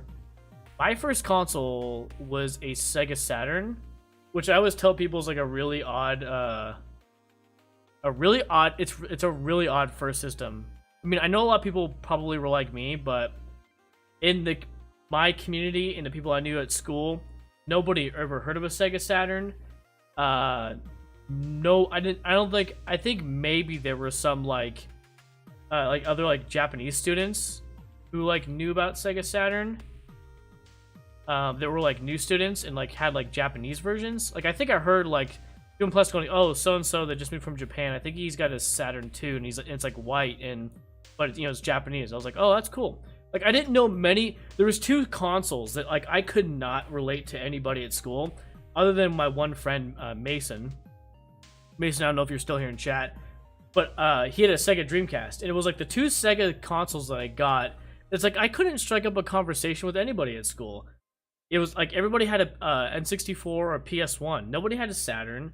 Like most millennials' first consoles were either a Super Nintendo or a Genesis. And it was funny. I always tell this story, and I'll make it short. But so when the Saturn came out, we didn't know what a Saturn was. I didn't even know it existed. But my dad took us to Toys R Us one weekend, and after years of asking for a console, we're like, okay, when you go in the Toys R Us, and we're like giving him instructions, our whole family was like in the car. It was like a Saturday or Sunday. We like we went to Home Depot first, and then after that, he was like promised we'd take us to the Toys R Us. So we're all in the parking lot, we're prepping him. Like, hey, so we're prepping him. So you go in, you get a Super Nintendo. If you get a Super Nintendo, you get Super Mario World or some Mario games. Or you go in and you get Sega Genesis and get some Sonic games. And it's like he was given clear instructions. He goes into Toys R Us, and the guy that's running that department, like, because he's going in and he's asking for these specific things, and they're there. The guy's like, nah, dude, like, you don't want a Sega Genesis or a Super Nintendo. Look. Like, that's like, look, all the little kids are playing that. And he's like, look over there. And I guess, like, the Saturn just came out, so, like, there's a Saturn kiosk, and it's like there's all these older kids, and they were crowding around the Saturn. He's like, you want a Saturn, man? And so my dad goes, okay, for sure. He comes out with the Saturn. We're like, did you get, what'd you get? Did you get Sega or Super Nintendo? He's like, oh, I got the Sega one. And we're like, okay, cool. So we get home, and we're starting to open up, and we're like, wait, what is this? What are these CDs? And he got Virtua Fighter 1 and Virtua Fighter 2, which, fast forward, I love the Saturn. But the day he got it, my brother and I were so mad. We're like, we thought he bought us some, like, weird knockoff thing. We're like, what? That's like, you know, hey, Mom, can we have McDonald's? We have McDonald's at home. That was that kind of vibe. We're like, what is this, dude? But yeah, so, and going back to that being said, yeah, my first introduction to gaming was actually a Sega Saturn. An interesting console to get as your first console. I think it's one of those games that didn't age, but it was my first N64 game. Nice, nice, nice. Lotus, Lemmings, Prince of Persia, Zool, Cosmos, Cosmic Adventure. I love quite a games variety. Dungeon Keeper, Theme Park, Sims, a lot really. Anyway, I'll stop going on. No, keep going, bro. That's exactly why we're streaming, to all hang out and talk about games. Dude, John Riggs, you gotta watch Game Chasers. Oh, John Riggs is actually really cool. I actually watch, actually follow him on Twitch. A lot of times he, I also follow him on YouTube, so I do watch his videos, but like, I also follow him on Twitch, and his whole thing, I don't know if you guys know who he is or follow him on Twitch, but his whole thing is that, you know, he's a huge homebrew guy. Like, he makes a lot of homebrew games, and so he'll play his, like, homebrew games, like, live on Twitch. Kevin, what in the heck is this background? Bro, it's my crew, man. I told you, I need a crew. Look at, there's me with short hair. Ew, and a longer beard. I cannot get out of the way, can I? Oh. And now I got a bun and a shorter beard. The hair went opposite. This hair got shorter, and then this hair got longer. But yeah, like Nate said, it's pretty self-explanatory. I need a crew to fly the Millennium Falcon, bro. So, here's my crew. Who riding the Millennium Falcon. I didn't get to have a Saturn. UK here. Dreamcast was around for a while until it crashed and Sega left the console market. That was so sad when Sega like went out of business. I remember, so I used to get the Sega Dreamcast magazines, and I remember reading in the magazine them talking about how like they're going to be going out of business soon, or transitioning from a console company to just a third-party company, just like selling their developing IPs for the consoles. I heard of Sega Saturn, but I had an otaku friend in college that had his ship here from Japan so he could play Grandia. Sonic Adventure, Crazy Taxi, Sonic Adventure 2. Oh my gosh, those are such good games, bro. Sonic Adventure, I think, might be my favorite Sonic of all time. Yeah, I think Sonic Adventure is not only my favorite Sonic 3D game, but also might actually be my favorite Sonic game of all time. That's included every side scroller, every spin-off, right? Every 2D Sonic. That actually might be my most favorite. Top number 1. Number 2 is actually, this is really funny. I think number 2, a lot of people are going to think this is weird, but my number 2 is actually Sonic 3D Blast on the Saturn. Not the Genesis Sonic 3D Blast. That's a whole other game. That's like when Virtua Fighter 2, I got it on the Saturn, and then my cousin, who didn't get a Saturn but had a Genesis, got Virtua Fighter 2 on the Genesis. He was like, bro, it's like a crappy version of the one you have. The same thing with Sonic 3D Blast. I'm not talking about the Saturn 3D Blast is just like almost like another game. In terms of the audio, the visuals, it's so much better. But that actually might be my second favorite Sonic game, is Sonic 3D Blast. It was a really good game. Yeah, there was also a rich-poor divide here, and most of us poor ones had the Master System, etc. So I didn't have a NES, SNES, 90s UK. Right, it's interesting history there. One game I loved watching on Twitch from the Saturn was a horse maintenance game called Winning Post. Okay, I'll have to check that out. Winning Post, huh? My cousin had the NES and loaned it to us. The Genesis remained at my grandmother's house. I first owned Nintendo 64, and the Switch is my final. Oh, sweet. I never did homebrew. I know Mario Kart Wii is still being played through via homebrew. Yes. There's actually a bunch of Discords you can join. Yeah, there's like this Mario Kart Wii homebrew community where it's like 400, 500 tracks, 600 tracks, something crazy where like people have like made all these like tracks that you can play. I've been trying to figure out how to get it to work because I play a lot of like homebrew stuff emulation, not like homebrew on the physical Wii that I have. But a lot of the stuff is designed first to be played like homebrew, like on the Wii. But it's also like possible to play it emulation because you have to rip stuff and make like ISO files. I only had Cube Magazine through GCN and some of those cheat discs for PlayStation demo discs. Oh, cool. Played them all. Mine was too. Second favorite, Sonic Mania. Oh, Sonic Mania is pretty interesting. I actually haven't played it. I'm sorry, I actually haven't beat it, but I do own it.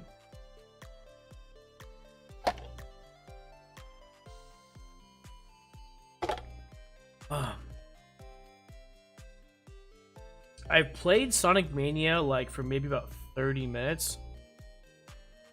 And that's about it. But Sonic Mania is actually on my list of... So the Sonic franchise playthrough that we're going to do in the future, it's actually on here. So I actually have Sonic Mania Plus, the physical version. It's like that special edition one. Where is it at?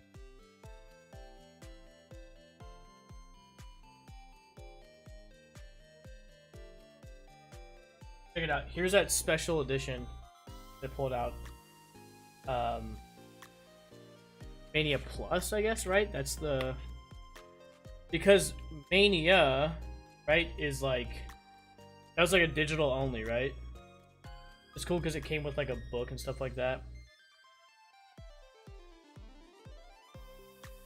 I also own Sonic Mania and Mania Plus, like, digitally, like, on a bunch of other stuff, too. Like, I think I own this game, like, 3 times over. So I have the physical version here, but then I also, like, own, like, a digital version on, like, I got from, like, PlayStation Plus. And then I think I also own it, like, on the Xbox with games with gold.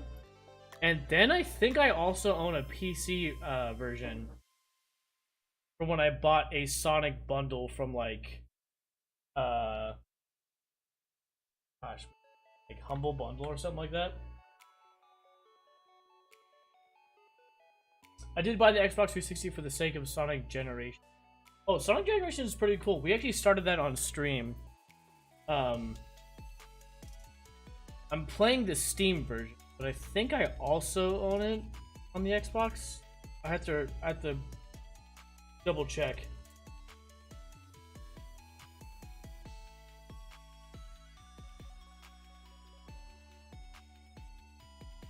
think what's cool about this Sonic Mania though is that so you can like flip this cover inside out and like because they made like a Genesis. Like look, so most Switch covers don't have it inside, so this is like an interchangeable like cover here. Kind of cool.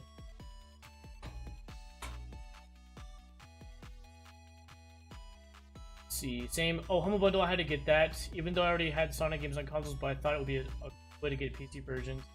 It was ridiculously cheap. Yeah, exactly. That was the same process that I was thinking too. Is that so? You know what's interesting is that I'm a retro collector and I like physical media, but my daily driver is actually PC versions or emulation, right? So when I decide to play through this, I'm gonna play through the Steam version because it'll look way better. You know, PC ports always look way better. PC ports I like to describe nowadays is like, think of like the arcade port, right? You know, growing up, you know, arcades always were always the better version of most ports, right? Everything from Donkey Kong to, you know, Tekken to Virtua Fighter to, you know, just about anything you could think of. Arcade version always the better version because the arcade was always more powerful. So the PC in a way is, my opinion, is kind of like the arcade, right? Is it like, you know, it's probably more fun to play the physical version with the controller and stuff like that. I mean, you can play with the controller with the PC, but you know what I mean? Like the whole, you know, the console setup you might have in your house. But the cool thing about PC versions is that the graphics look like 10 times better. Now, in my setup, see, right next to me, right to this side, is my entertainment center.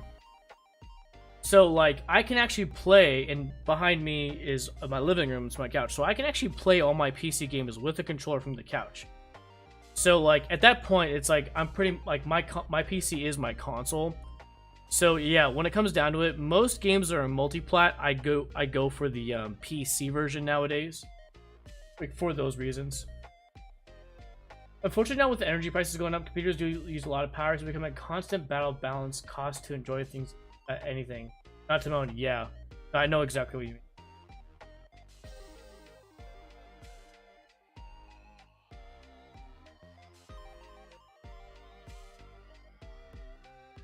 Totino's pizza rolls, boys. From the air fryer.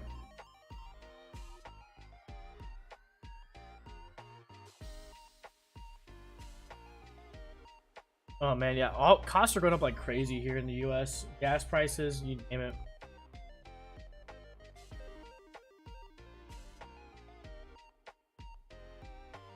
But speaking of Game & Watch, on my desk I actually have physical complete in box version of Game & Watch Gallery 3 and Game & Watch Gallery 4. This one's cool because on an earlier stream, when I did an unboxing, the guy I bought this from on eBay, he included this like protective case around it, so that's kind of cool. So my whole thing, Jamie, is that I was telling you about that like as a collector, I collect physical stuff, but my PC is like acts as my daily driver for one, either emulation of console stuff or PC ports of stuff currently. So, in terms of emulation, so right now you saw me streaming Game & Watch games, but that was, you know, through emulation of the Game & Watch Gallery 3. So my whole thing is, check it out, complete in box here.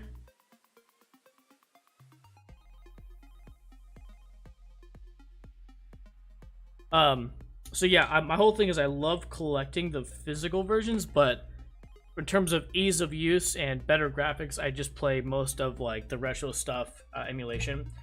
Plus, you know, I actually have like, you know the NES Joy-Cons. You guys know what I'm talking about? Like they launched when Nintendo launched the Nintendo Switch Online NES library. You actually know you can pair those to your computer with Bluetooth, and you can actually use those on your computer as if you're playing like, you know, your NES, except if you're playing emulation. And same with the Super Nintendo controllers I got. So a lot of times when I do play like the emulated versions of like retro stuff on the computer, I actually try and play like with like an actual like a replica controller for that feel. And when we get to the N64, I'm gonna be using this Retrobit, the Tribute 64, I think. It's like a modern, updated N64 controller. I don't know if you guys have seen this. Pretty cool. Feels great. What's funny is that the analog stick here is I think the guys at Retrobit, I think they literally just use like the GameCube analog sticks, because that's literally what this is. And I can show you why. Look at this. Here's my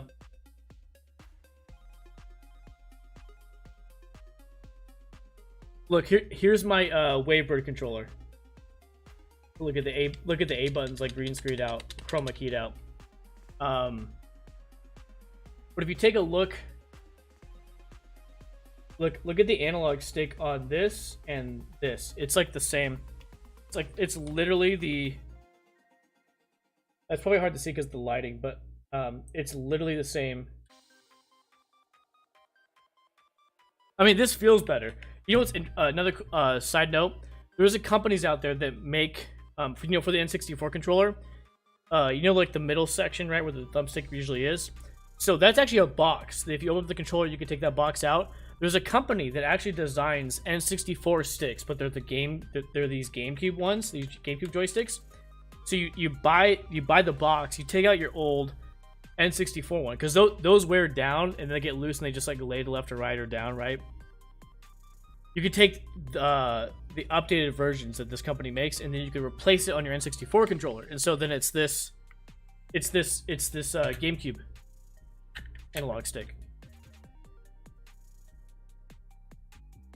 I don't actually blame people for using emulation when 20-year-old retro games such as Kirby Air Raid are like 150. Yeah, my goodness, right? And then here's to GameCube, a GameCube library that'd be cool if they added to the Switch. That'd be so cool.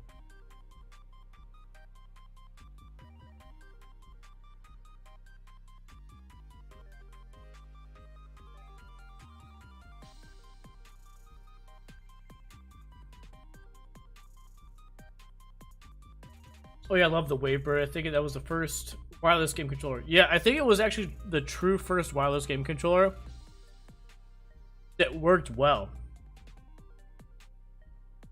Or like in the main console scene, like PlayStation and Nintendo. Exactly, yeah. So I think wireless controllers did exist, and they were all like third party, and they were all terrible. Like actually pretty terrible. My cousin got a wireless N64 controller back when like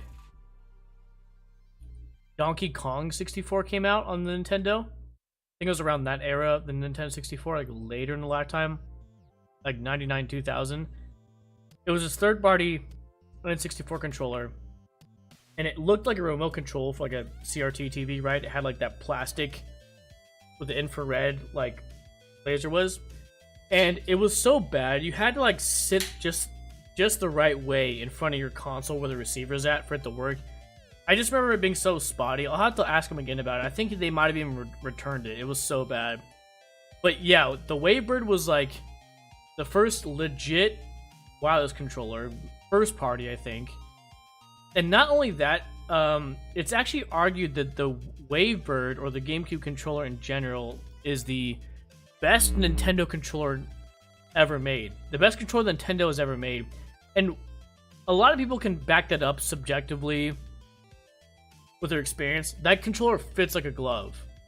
It's one of those controllers that are made so great that like I'd rather play with that controller on any console like, today. I'd rather play like a modern Call of Duty game on if I played console. I play it PC, but with that, it just feels so good. It's just perfect. That's what's funny is that it's like for PlayStation, the DualShock, how it's literally been the same controller for every console. It has not been a different one. The GameCube really should have been like the DualShock. After the GameCube, they literally should have just like kept making like updated iterations of like the Wavebird controller. But what's so funny is that on the Wii U and the Switch, see, Nintendo knows that people love the GameCube controller. That's why like with Super Smash Bros. Melee. Well, actually, there's a lot of Wii games that are compatible with a GameCube controller. And that's only if you have the first generation Wiis that have, like, the top opens up with the GameCube controller ports and the memory cards you can put in.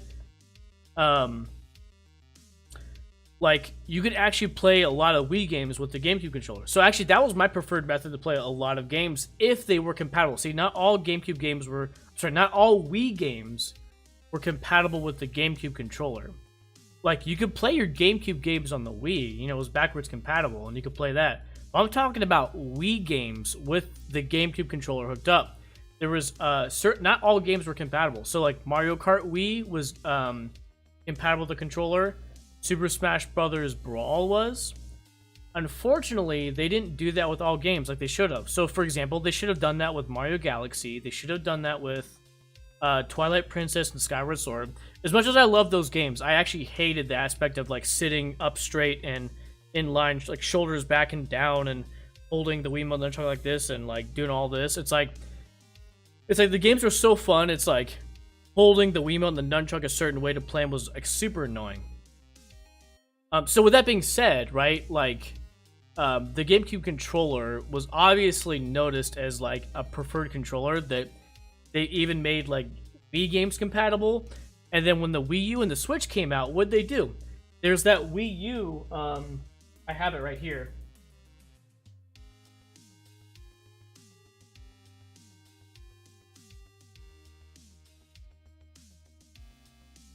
So this is the, it's funny, I actually have a third-party one that I use for the PC, but this is the official Nintendo one. This is the GameCube controller adapter.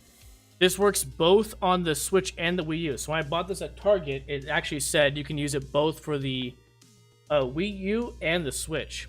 But it's another proving point that Nintendo knows how good the GameCube controller is and that's their preferred method to play. It's just one of those things where it's like, you know, hey, instead of, like, making adapters, like, Nintendo should really think about this. Like, instead of making adapters that you could play with your old GameCube controllers, or, like, licensing third-party, like, Power-A GameCube controllers, it's like, Nintendo should really, with every new system, offer a new iteration of the GameCube controller, and they should do it. Sorry, let me catch up on chat.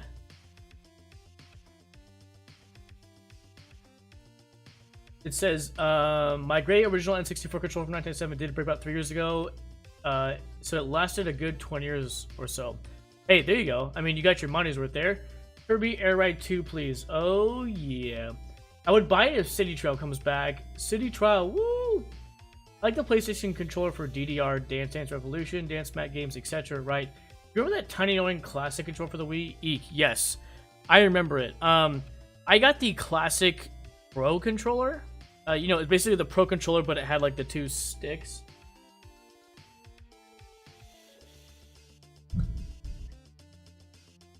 I think I actually put it away somewhere, but yes, I have a gold version of it. So when they re-released GoldenEye 007 on the Wii, do you guys remember that? Back in, like, 2010, they, like, re-released, like, GoldenEye.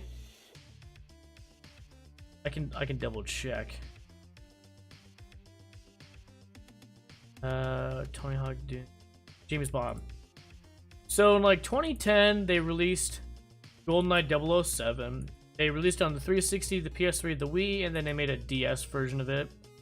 I owned the physical version for the Wii, and when you bought it with the Wii, it came in a bigger box, and it came with the classic Pro controller, and it was a gold one. But yes, I remember that. My cousin had the classic one, not the Pro, but it was the white one. I remember they sold it in white and black, right? And then, of course, there was the Pro, which was essentially that, but it had, like, the handles you can hold on to.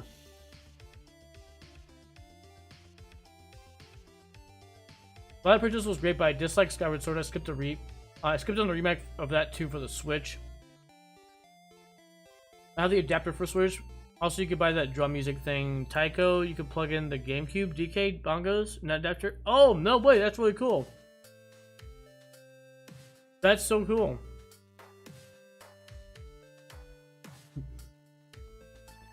Dude, the DK bongos are so cool.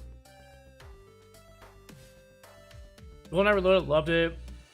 Agent Under Fire, Nightfire, dude. Nightfire, Agent Under Fire. I have those both on the GameCube. So good. So I actually plan on playing through them when I do the franchise playthrough. Quantum of Solace. See, I haven't played that. I need to play that. I own the 360 version, but I think I played like 20 minutes of it, but because I got it for cheap at GameStop for like $4 or something like that. I tried it out, but the beginning of the game looked really fun. I played like 20 minutes of it. Perfect Dark 0. I'm waiting for the new Perfect Dark getting released. Oh, dude, Perfect Dark is such a good game. It's funny you say that. I'm actually playing through Perfect Dark right now. Not literally right now because I'm talking, but I'm actually playing through Rare Replay. I bought Rare Replay a few years ago. Didn't really play through them. So I've actually been playing through all the Rare Replay games. Not the beginning arcade ones. Those are ones a little hard to play. But I started out with Banjo-Kazooie and last year, and I've been slowly playing through all the Rare Replay games because there's a lot of stuff that came out in the early 2000s I didn't play. So like Grabbed by the Ghoulies, right? Was that one of them? The Viva Pinata games, Cameo. Okay, so Cameo, I invested like a few days worth of playing into it, but I never beat it, so I need to go back and play it. But so, anyways, I played Banjo-Kazooie, played Jet Force Gemini, and now I'm on Perfect Dark. After Perfect Dark, gonna play Banjo-Tooie, and then yada yada yada, gonna keep going. But yeah, speaking of Perfect Dark, I'm actually playing in that right now. I've never played through the whole game. This is my first time playing all the way through. I've always wanted to own it. My mom didn't let me get it because it was rated immature, but GoldenEye was rated 18, which is interesting. But I went to my friend's house and I used to play it here and there, co-op. But yeah, the whole point of that being that is it's funny you mentioned that because I'm actually playing through that. I remember that the engine was different in comparison to N64. I almost bought the DS version. Rare Replay. Do you like Blast Corps on that? You know what's funny? I didn't know Blast Corps was even a game. Blast Corps. I didn't even know it was a game, dude. I didn't realize it was technically Rare's first N64 game. So I need to play through that. I didn't start there, so I need to go back and play that. I started at Banjo-Kazooie and went up, but I need to go play that. I like Cameo. I remember that start was a bit difficult. Rumble, Bumbleweed. That's right. I like that game. Adventures, I love though. Dinosaur Planet 64 did leak into the internet last year, so I'm like, that's right. Dinosaur Planet did leak. I think I do have the ROM. I think I do have Dinosaur Planet ROM. I'll have to boot it up.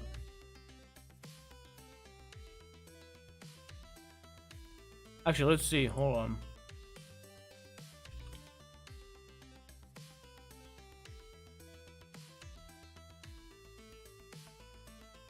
Let's see.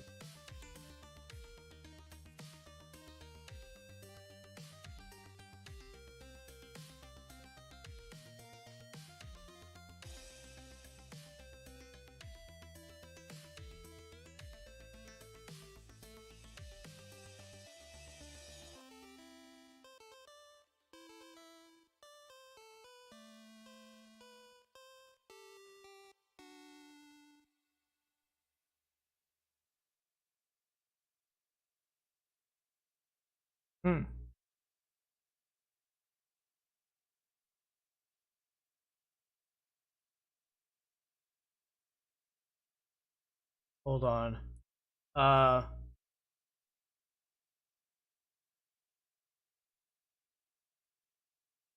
So watch this. I think we might be able to play it.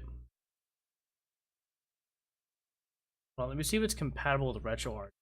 Which core do I have? I have N64. I do.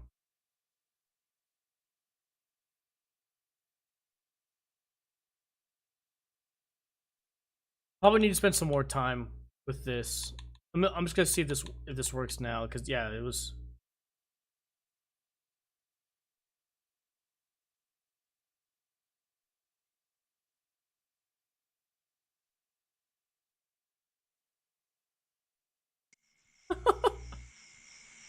Is this it?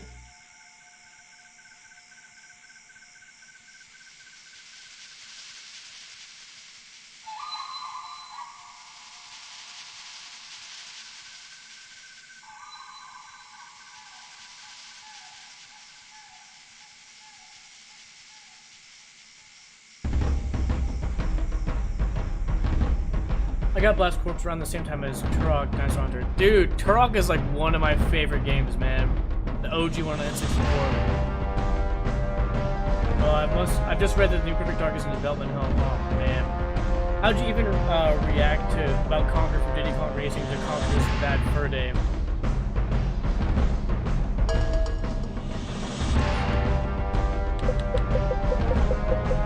Okay, I guess we can only choose these. Alright.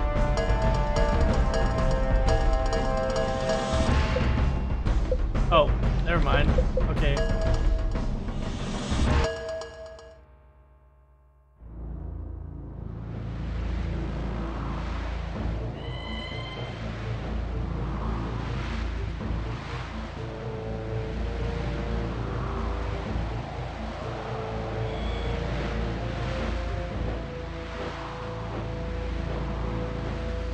Conquer was unbearable for me because of his character lewd swear rate.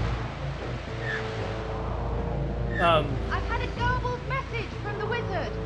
Something about a I never played Conquer's Bad Fur Day growing up. I didn't know that it was like Banjo-Kazooie or Donkey Kong 64, but just like a raunchy version. I remember kids in school talking about it, but I never owned it, never got into it. I am gonna play through it, but yeah, that's just one odd thing, is just, it's kind of raunchy. Oh, this is very special. Love this game to bits. Dude, I've never even seen this. I mean, I got it because I heard all the news about it launching.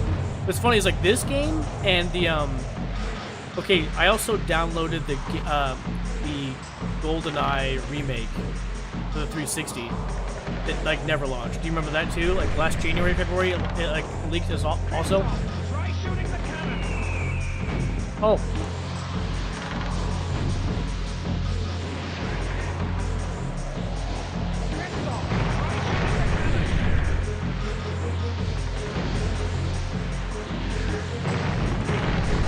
This is my first time ever seeing this or playing this. I downloaded this last year when it came out.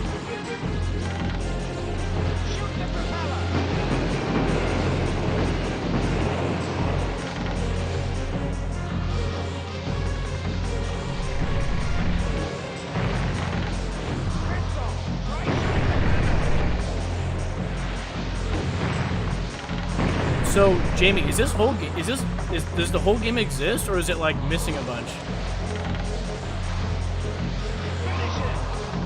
Like if it's the whole game exists, it's kind of sad that it never came out. I mean, just like the James Bond remake.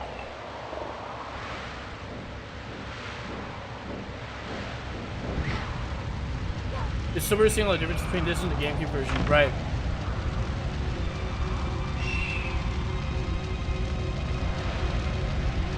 Tell the Queen I'll bring her daughter back to Cloud Runner Fortress.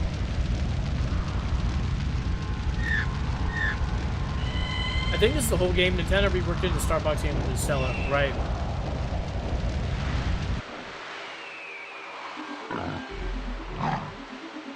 I only played through Star Fox, the Star Fox dinosaur game once.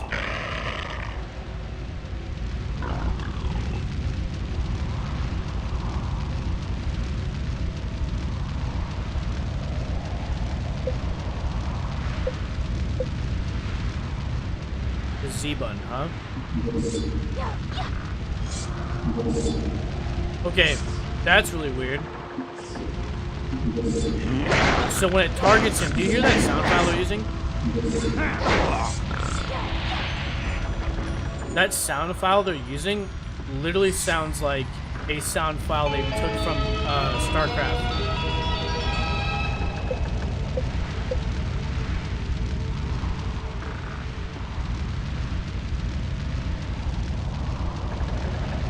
It was supposed to be on the N64, but it got delayed, so they thought they might as well redo it, put on the GameCube, better chance of selling it. Well, as a Star Fox game, that's right, yeah. I can see their line of thinking there.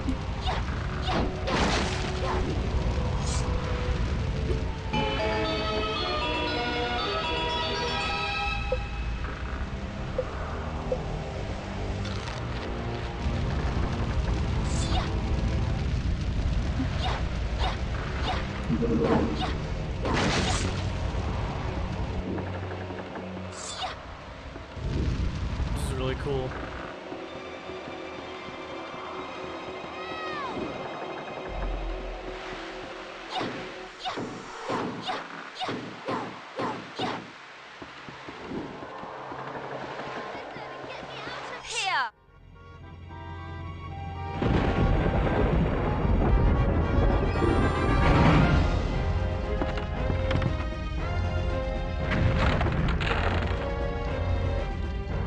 General Scales, ruler, tyrant, and dictator of the Shopclaw tribe.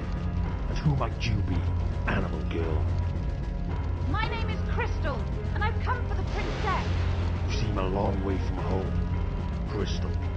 I can't believe the wizard asked a girl to do his dirty work. So from that README text we're reading, apparently, like, if you put this on a flashcard, say we had a nice it's like chat, and he's agreed it doesn't to have take a rest for a graphical while. errors. At least until I've taken over the I don't own battle. any flashcards. I've never even played like Send an army against you. Ah, yes, Princess. those like flashcard Your mother. versions that Once I've people dealt with play this like on their animal, consoles. Then we'll pay your mother a Was it visit. EverDrive, right? That's like one of the big ones. A nice try.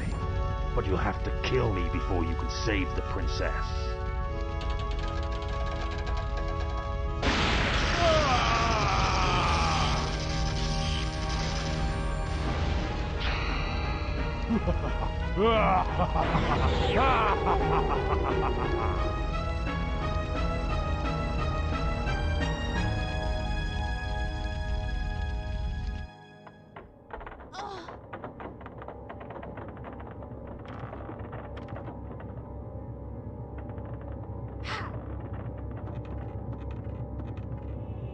I'm okay, I think.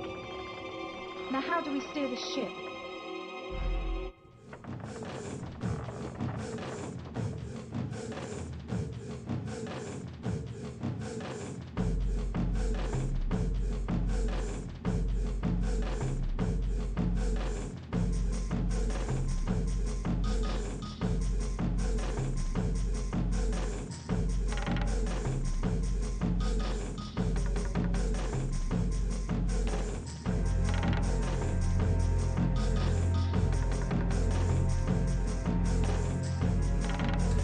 Crystal for Smash, Clock for Smash.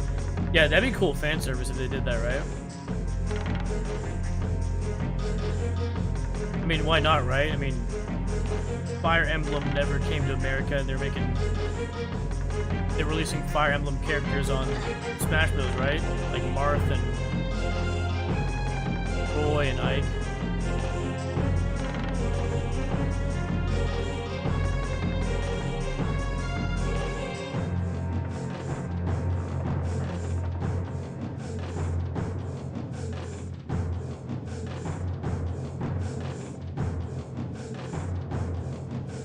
I got some unfinished business to do, or take care of. I'll see you later, Jamie. Dude, later, Nate.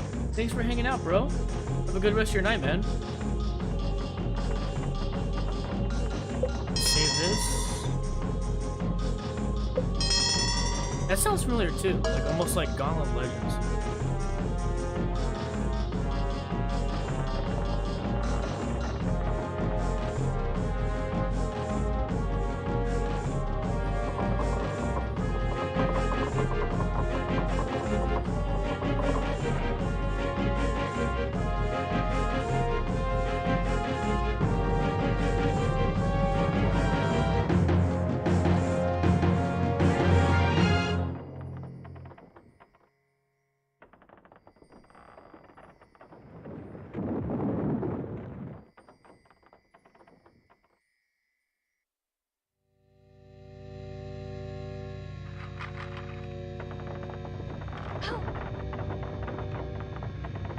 What are you playing? I We are think playing stopped. Dinosaur Planet, right? Is that right, Jamie? What's the official name of the game? Dinosaur Planet, right? Crystal, get me out A game of that here. was supposed to come out in the N64, but like Nintendo like decided to like redo it.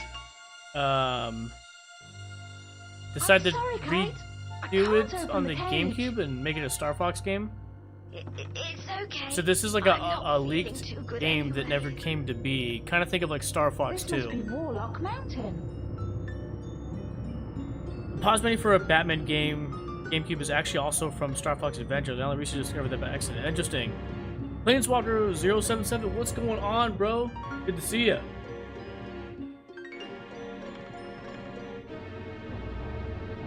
Dinosaur Planet was supposed to be an N64 game, but it got delayed, put on GameCube, and turned into a Star Fox game. But the ROM leaked for Dinosaur Planet last year or 2 years ago. That's right. So this is the leak. It's got graphical glitches. So we're playing this via emulation, right? Because that's the only way you can play this. Or if you put it on a flash cart, you could play it physically on your N64. But yeah. So I actually played the Star Fox version of this. Oh, the moon's setting fast, isn't it? On the GameCube. But this is what the game was supposed to be, but it looks like they got pretty far in development and then, like, just trashed it. So it's not 100% complete.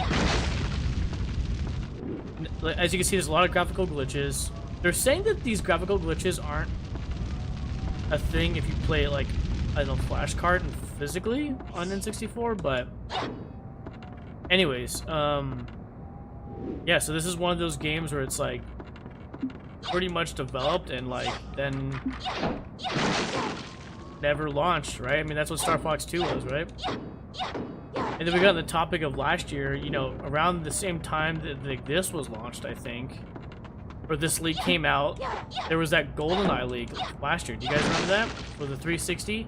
There was supposed to be an HD GoldenEye 007 for the 360, but like it was basically like 98% finished, and it got stuck in developmental hell, as like Jamie says, because they couldn't get any of the licensing people to agree. So it's like, and it was like a fully finished like HD version of GoldenEye. I own it. Like I'll probably I can try booting it up too, just so you guys can see it. But yeah, full game. It just like they had to like get a hold of MGM. Like it would have taken more work and not possible, but it was one of those things for them to launch the HD remake version of GoldenEye 007. It would have had to be, they have to get licensing from MGM, the actors, and Nintendo, and you know, and by that time Nintendo owned like, Rare was no longer with Nintendo, and if I'm not mistaken, I think GoldenEye and Donkey Kong 64 happened to be one of those games where I think for some reason Nintendo had the rights to, and not Rare. I mean, that's why GoldenEye 007 is not on the Rare replay. There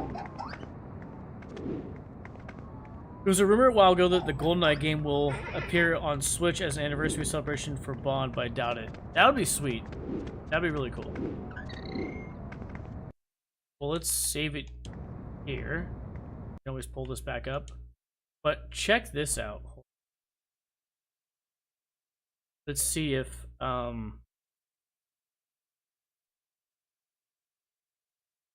hear you're enjoying the Game & Watch games. Kind of. I'm playing through them, enjoying them. That's a. Did Pete tell you that? Oh man. Enjoying them. Here it depends on the game.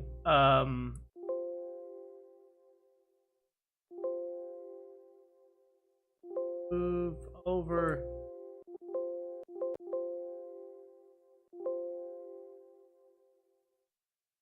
But yeah, we're playing through all the Game & Watch games because we're playing through the Mario franchise in chronological order. So, what's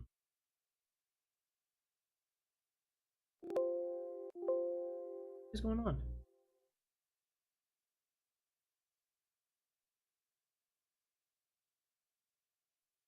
Wait, we learned the shortcut yesterday. Alt. Please. Select this. Move.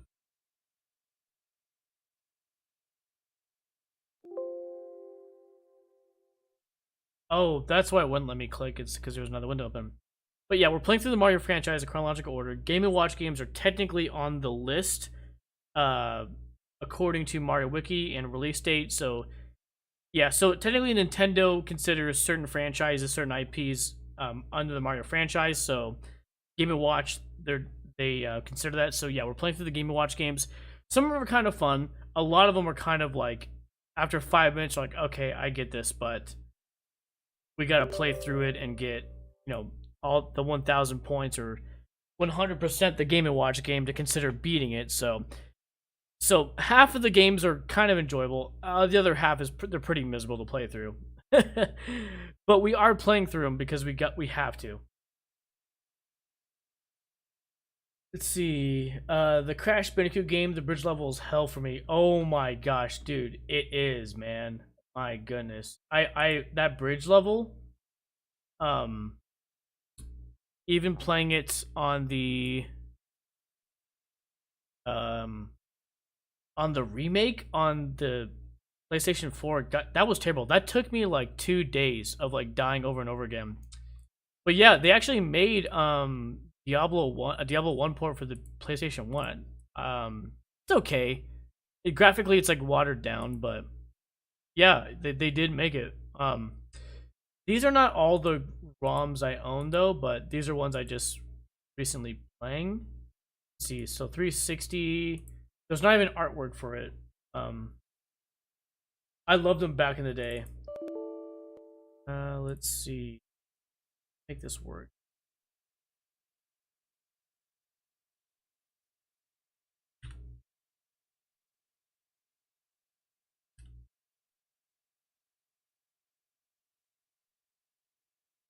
This is an older version, but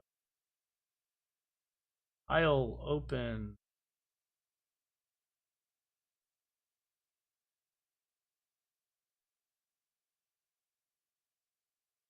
A lot of the Game & Watch games are really hard. Like today we were playing Mario Bros. Game & Watch. It's like the one we at the factory with the conveyor belts. That one was hard. Cement Factory took forever to get 1,000 points. Did I move the ROMs to? I did. Aha, here we go. Wait, nope.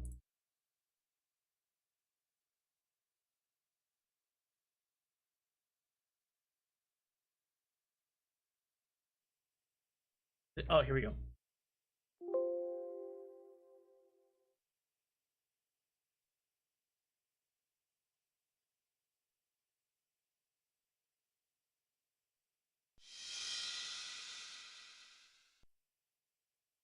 I like the Switch version of Diablo 3. Oh, I need to play Diablo 3. I actually have never played it.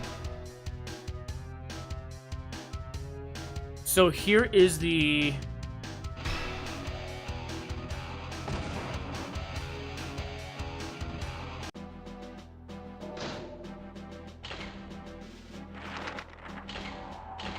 Yeah, here is the... Look. See the 360 buttons here? Yeah, this is the...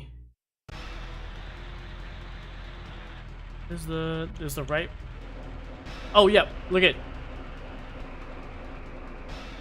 By pressing R, you could tap back and forth. This is just like Halo on the Halo Master... what was it? The Master Chief Collection? You know how you could switch back and forth between, like, the old graphics and the new? So, like, check it out. This is the original graphics.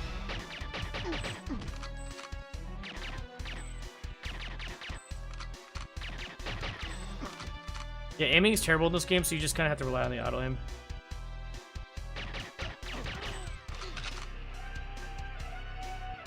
Yeah, check out the difference, dude. You see that? Looks great. Wish it actually released. I know. Look at that.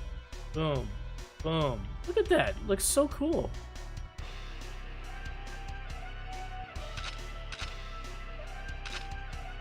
There's a sniper rifle. Original. New one. Original. New. Original. New.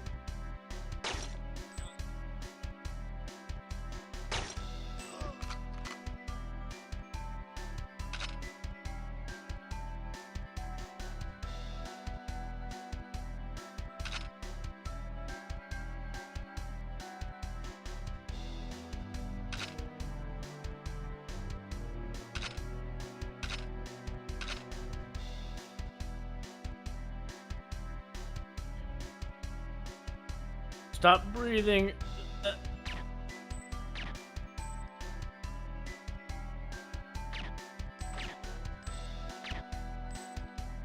It's actually really hard to aim in this game. It's actually really hard to aim. I'm actually trying like really hard to aim really well right now.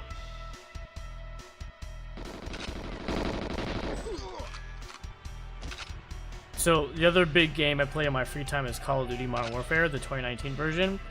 So I feel like it's really helped me in terms of like dexterity of like aiming and stuff like that. Some guns are pretty terrible to aim in that game too. But yeah, it's harder than you think because it's just the whole like you know, use it like the aiming. It's like, look, it's like it's not steady. It's just like just a very odd aiming experience. Nice shot, thank you. I think this level just lives everyone's mind run free, not gonna lie. Yeah. Oh, did you ever play Medal of Honor PS1? That was great. Dude, I played one of them? What's the one where you're like undercover? Gosh, you play as like a woman, I think. I forgot which game that is. Which one that is. I do own that one. Is it Underground? What's it called? Was there various Medal of Honor games on the PS1? My personal favorite era of or games for Medal of Honor were actually the PC versions.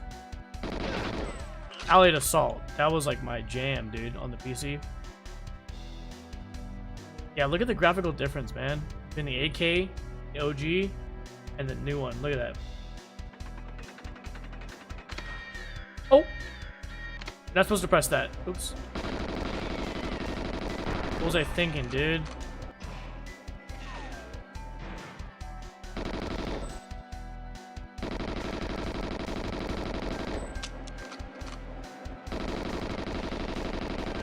It's so inaccurate.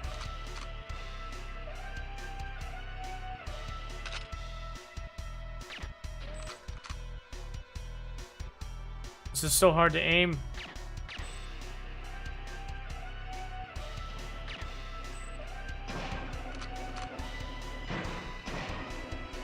So nobody comes behind me. I was surprised I got that.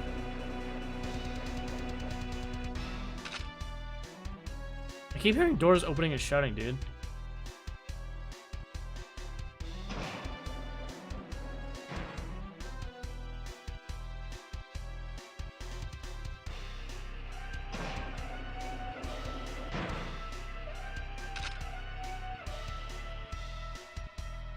Look. Whoa, look at that difference. Right here's just water, just goes the edge right here.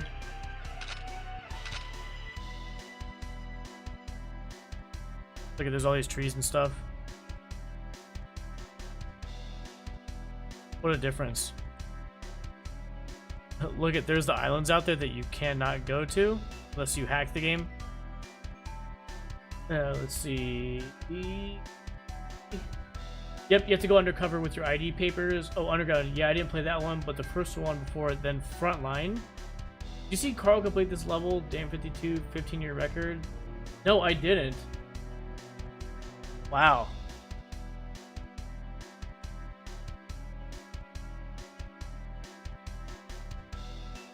Such an improvement. We'll have to play through this game. It's funny, so in terms of like content, I have a lot of franchise playthroughs in line. Now I don't have to come down here on this version, but I'm coming down here just to because I want to pull the trigger. Yeah, Agent, you do not need to come down here. But yeah, so I'm actually gonna be doing a rare replay. Or not rare replay, but a rare franchise playthrough, and I plan on playing through this game in its entirety. Okay, here we go. Let's jump. Boom. Boom.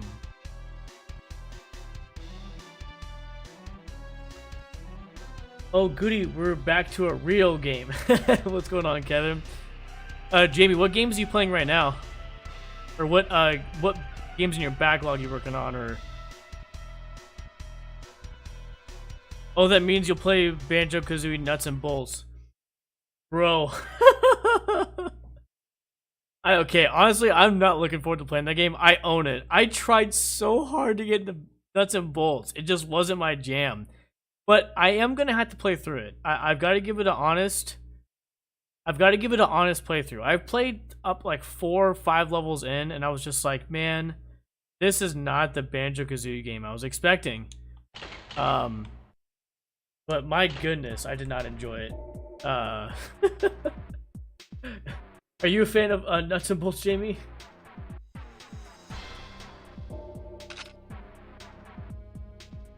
I'm gonna play it. It's part of one of the games we're gonna have to play through. Watch. Look at the graphical difference. Let's see. I recently got a new used GameCube, so I'm playing those. F-Zero GX, Kirby Air Ride, Smash Melee, etc. About 70 GameCube games, just the main ones I like. Nice. That sounds like a fun playthrough.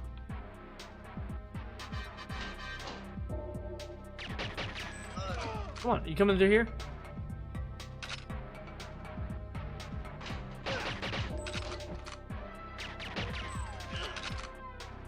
Dude, to get the invincibility cheat in this level, as a kid when I played this, was so hard. You get to beat it under 2 minutes, no casualties. Your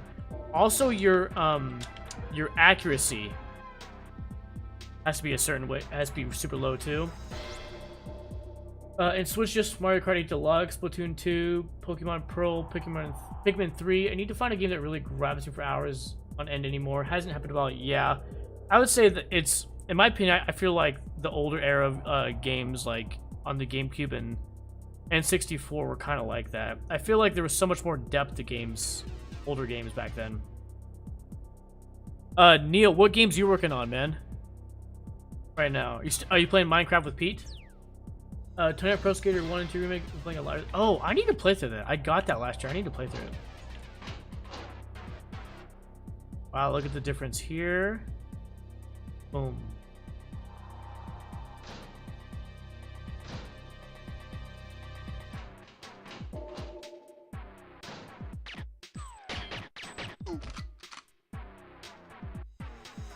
This actually feels really good to play with the Xbox controller. Just as it was intended to. Ooh, don't let him get a shot off, boys. Don't let him get a shot off. Yeah, I actually unlocked all the cheats on the original N64 version. It was so hard.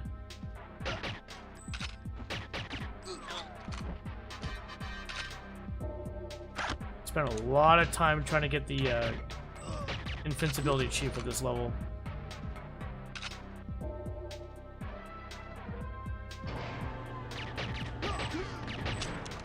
Yep.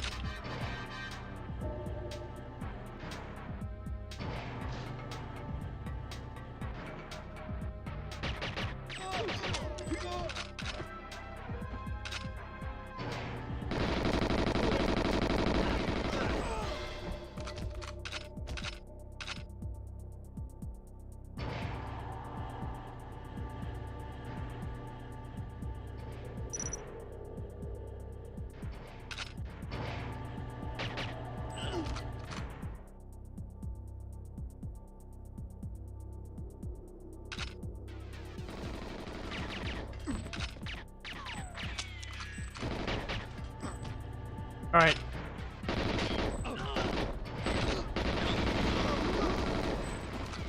Whoa, where are you guys all coming from?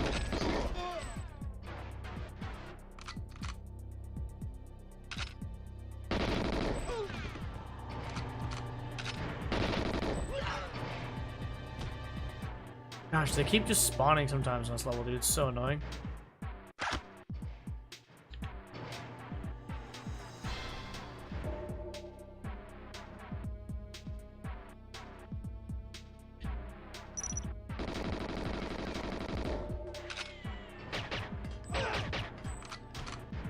That I just started up Lego Star Wars. Oh, the new one?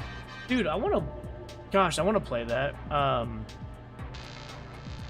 I actually own a bunch of Lego games, physical and Steam versions, like Harry Potter, Star Wars, Undercover, the movie one, Lego Worlds. I own a lot of them. I really want to play the new Lego Star Wars. That looks so fun. I was watching Lego Star Wars before I clicked this stream. I'm not a huge fan into Star Wars, but I did catch wind of the hype for the game today. Yeah, see, I never grew up playing any Lego games. I actually thought they were kind of lame looking. But more recently, recent years, I was like, you know what? They're kind of quirky, kind of fun. I started playing with my friend Matthew. We actually co-opted a little bit, playing the Lego Star Wars game that has like all six movies, right? Like you're in the cantina and you get to choose which movie you're gonna play. Again, nothing super exciting. Like I've seen like my cousin play like the Indiana Jones one. So I mean, they don't look like. It's not a super exciting franchise, but it's like one of those things like, you know what? I kind of want to check it out. It looks kind of fun. But yeah, that's a recent thing. I always thought the Lego games were kind of like just not fun to me. Like I love Legos. I still have Legos from the 90s. I was talking to my mom recently that where my Legos are, because she actually. One of the first Lego sets I remember her getting in the early 90s was, do you guys remember when the Ford they launched the Ford Explorer in the 90s? It was like when Ford stopped producing the Ford Bronco, and like the Ford Explorer was like the spiritual successor. Oh yeah, I remember how to plant these. So yeah, I remember, yeah, one of the first few Lego sets I got was actually the Ford Explorer Lego set. So yeah, huge fan of Legos. Thought the Lego games are kind of corny, but I own them, and it's like, you know what? I might as well play through them. I mean, they don't seem that bad. After playing them, it's like, yeah, it's kind of like you don't take it like too serious. Let's wait.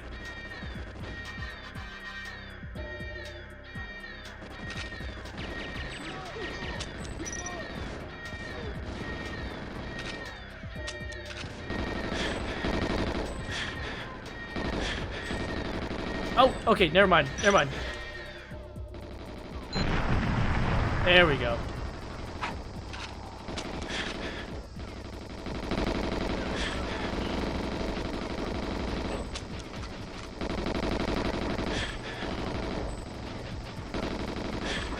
Oh, there we go. I just wanted to see how many people I could take out. There we go.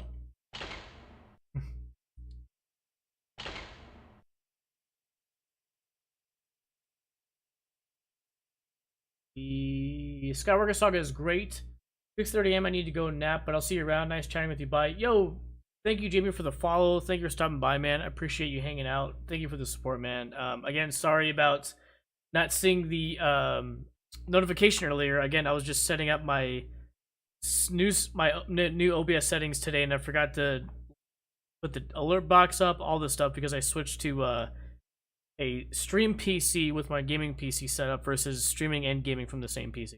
So, thank you again for being patient, and enjoy the rest of your day, Jamie, and I hope to see you again next stream. I'll have to stop by next time you stream as well. But, yeah, also, too, make sure you add me on all my game accounts. Let's see. Let's Let's see, is it game? What's the thing? Game. I forgot what my game accounts. Nope. I forgot what the thing is. Oh, yep. Want to add me as a friend? Here are the gaming accounts. So for you guys in chat, Jamie, if you're still here, use the commands you see here. I just wanted to get it going. Want to add me as a friend? Here are all the gaming accounts. I use PSN, Xbox Live, Twitch friend code, Steam, Battle.net. So if y'all want to add me, and you have a console or a gaming account on Steam or something like that, like there it is. Use it. Are you gonna play through the Ninja Turtles collection releases? Dude, I might do that. That sounds like a fun playthrough, honestly. It's so cool though, right? Because like that's the first time that they've ported some of those was it? This is the first time they ported some of those like Ninja Turtles games, right? Like they've never before been released on like console because they were all arcade games.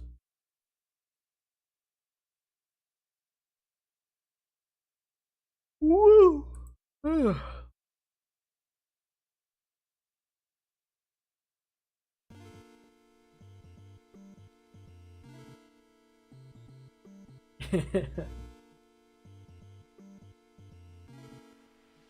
But yeah, I think we're gonna end it there tonight, you guys. It's 10:30. Gotta get up for work. Before we end the stream, again, want to thank Jamie for the recent follow. Neil, good to see you again, buddy. It's been a bit. Come hang out. You know, we're playing through the Mario games. I know you're a huge Nintendo fan, just like me. So, yeah, come hang out as we're playing through all the Mario games in the chronological order through the Mario franchise playthrough. So yeah, we're still playing through the Game & Watch games. It's gonna be a while before we let's see. I think I can pull it up. Yeah, let's check it out here. Yeah, it's gonna be a while. Just we're here in. Let's see. It's gonna be a while. Well, overall, the series is gonna be a while, but yeah, we still got a few Game & Watch games to play before we even start getting to like the Nintendo Famicom 80s of Nintendo games. So we've had to retroactively go back and beat some Game & Watch games that we missed because I found out they were technically a part of the franchise. They weren't mentioned in the Mario Wiki. We only found out through Game & Watch Gallery. So we got Lion, Fire Attack, Oil Panic, Donkey Kong, Game & Watch Donkey Kong. And then after that, after Donkey Kong on the Game & Watch, we're actually going to play our first Mario game. The actual Mario Bros. Not to be confused with the Super Mario Bros. For those who don't know. Mario Bros. Most people don't know there was a Mario game before the Super Mario Bros. Game. Most people, they think of Mario, they think of the OG Super Mario Bros. On the NES. A lot of people don't know that there was a Mario game before that called the Mario Bros. It's minus the Super. And it was like an arcade, very simple, just high score based kind of game. You'll see it if you stick around. If you guys want to go back and watch any of the previous playthroughs of some of these games I've played thus far, it's on my YouTube gaming channel. Let's see, YouTube.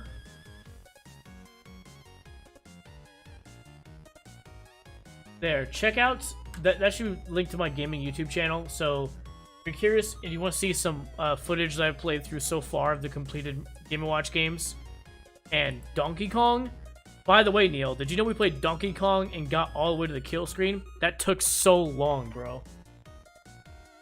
So that one I'm actually editing the video because I'm not gonna upload the whole Donkey Kong kill screen playthrough in like its raw entirety. I'm also missing a bunch of the footage because I played a lot of it offline too. But for games like that are so big, in terms of 100% playthrough, I'm not sure if I'm gonna like edit those games like just in their raw entirety, or if I should like edit it so it's like the gist of the game, right, for documentation purposes. But yeah, I've been documenting them by uploading them to YouTube because again, these playthroughs don't save on Twitch. You gotta download them. So. But yeah, so if you want to see the older stuff that I played through so far, it's on my YouTube channel. If you're welcome to go and watch those. They're not long. I think some of the longest ones are like 30, 45 minutes. Maybe an hour on like a few Game & Watch games. But most of them are like 10, 15 minutes. Like some of these Game & Watch games, you can get to 1,000 points in like 15 minutes, so. But yeah, with that being said, dude, that background cracks me up. Yeah, dude. The crew is here, baby. This is our Star Wars crew to man the ship. With that being said, you guys have a good rest of your nights. Wrecking Crew is a favorite of mine. Yep, I'm looking forward to playing Wrecking Crew. That looks fun. I'm actually looking forward to playing every game. There's no game on this list I'm not looking forward to. And even if it's a terrible game, like, you know, I'm still gonna play through it. Like, I'm not looking forward to Mario's Time Machine and Mario's Missing. I've played Mario's Missing once on the NES. Was it the Super Nintendo or the NES port? Pretty terrible game. Mario's Time Machine, I got like 5 minutes into it and I just couldn't do it. So those two, I'm for sure not looking forward to playing, but you know, it is what it is. We gotta play through them anyways. Good night, Pete. Good night, Neil. Good night, Kevin. Night, anybody else who might be still lurking. Thank you guys for the continued support just by hanging out and lurking. You know, that's a form of support there, and I appreciate it. So, you guys have a good rest of your night. I don't know if we'll be back Saturday because I'm gonna be hanging out with people, I think, for my birthday. So, we'll figure out. I might either stream tomorrow night instead or stream Sunday night. We'll see. But yeah, with that being said, you guys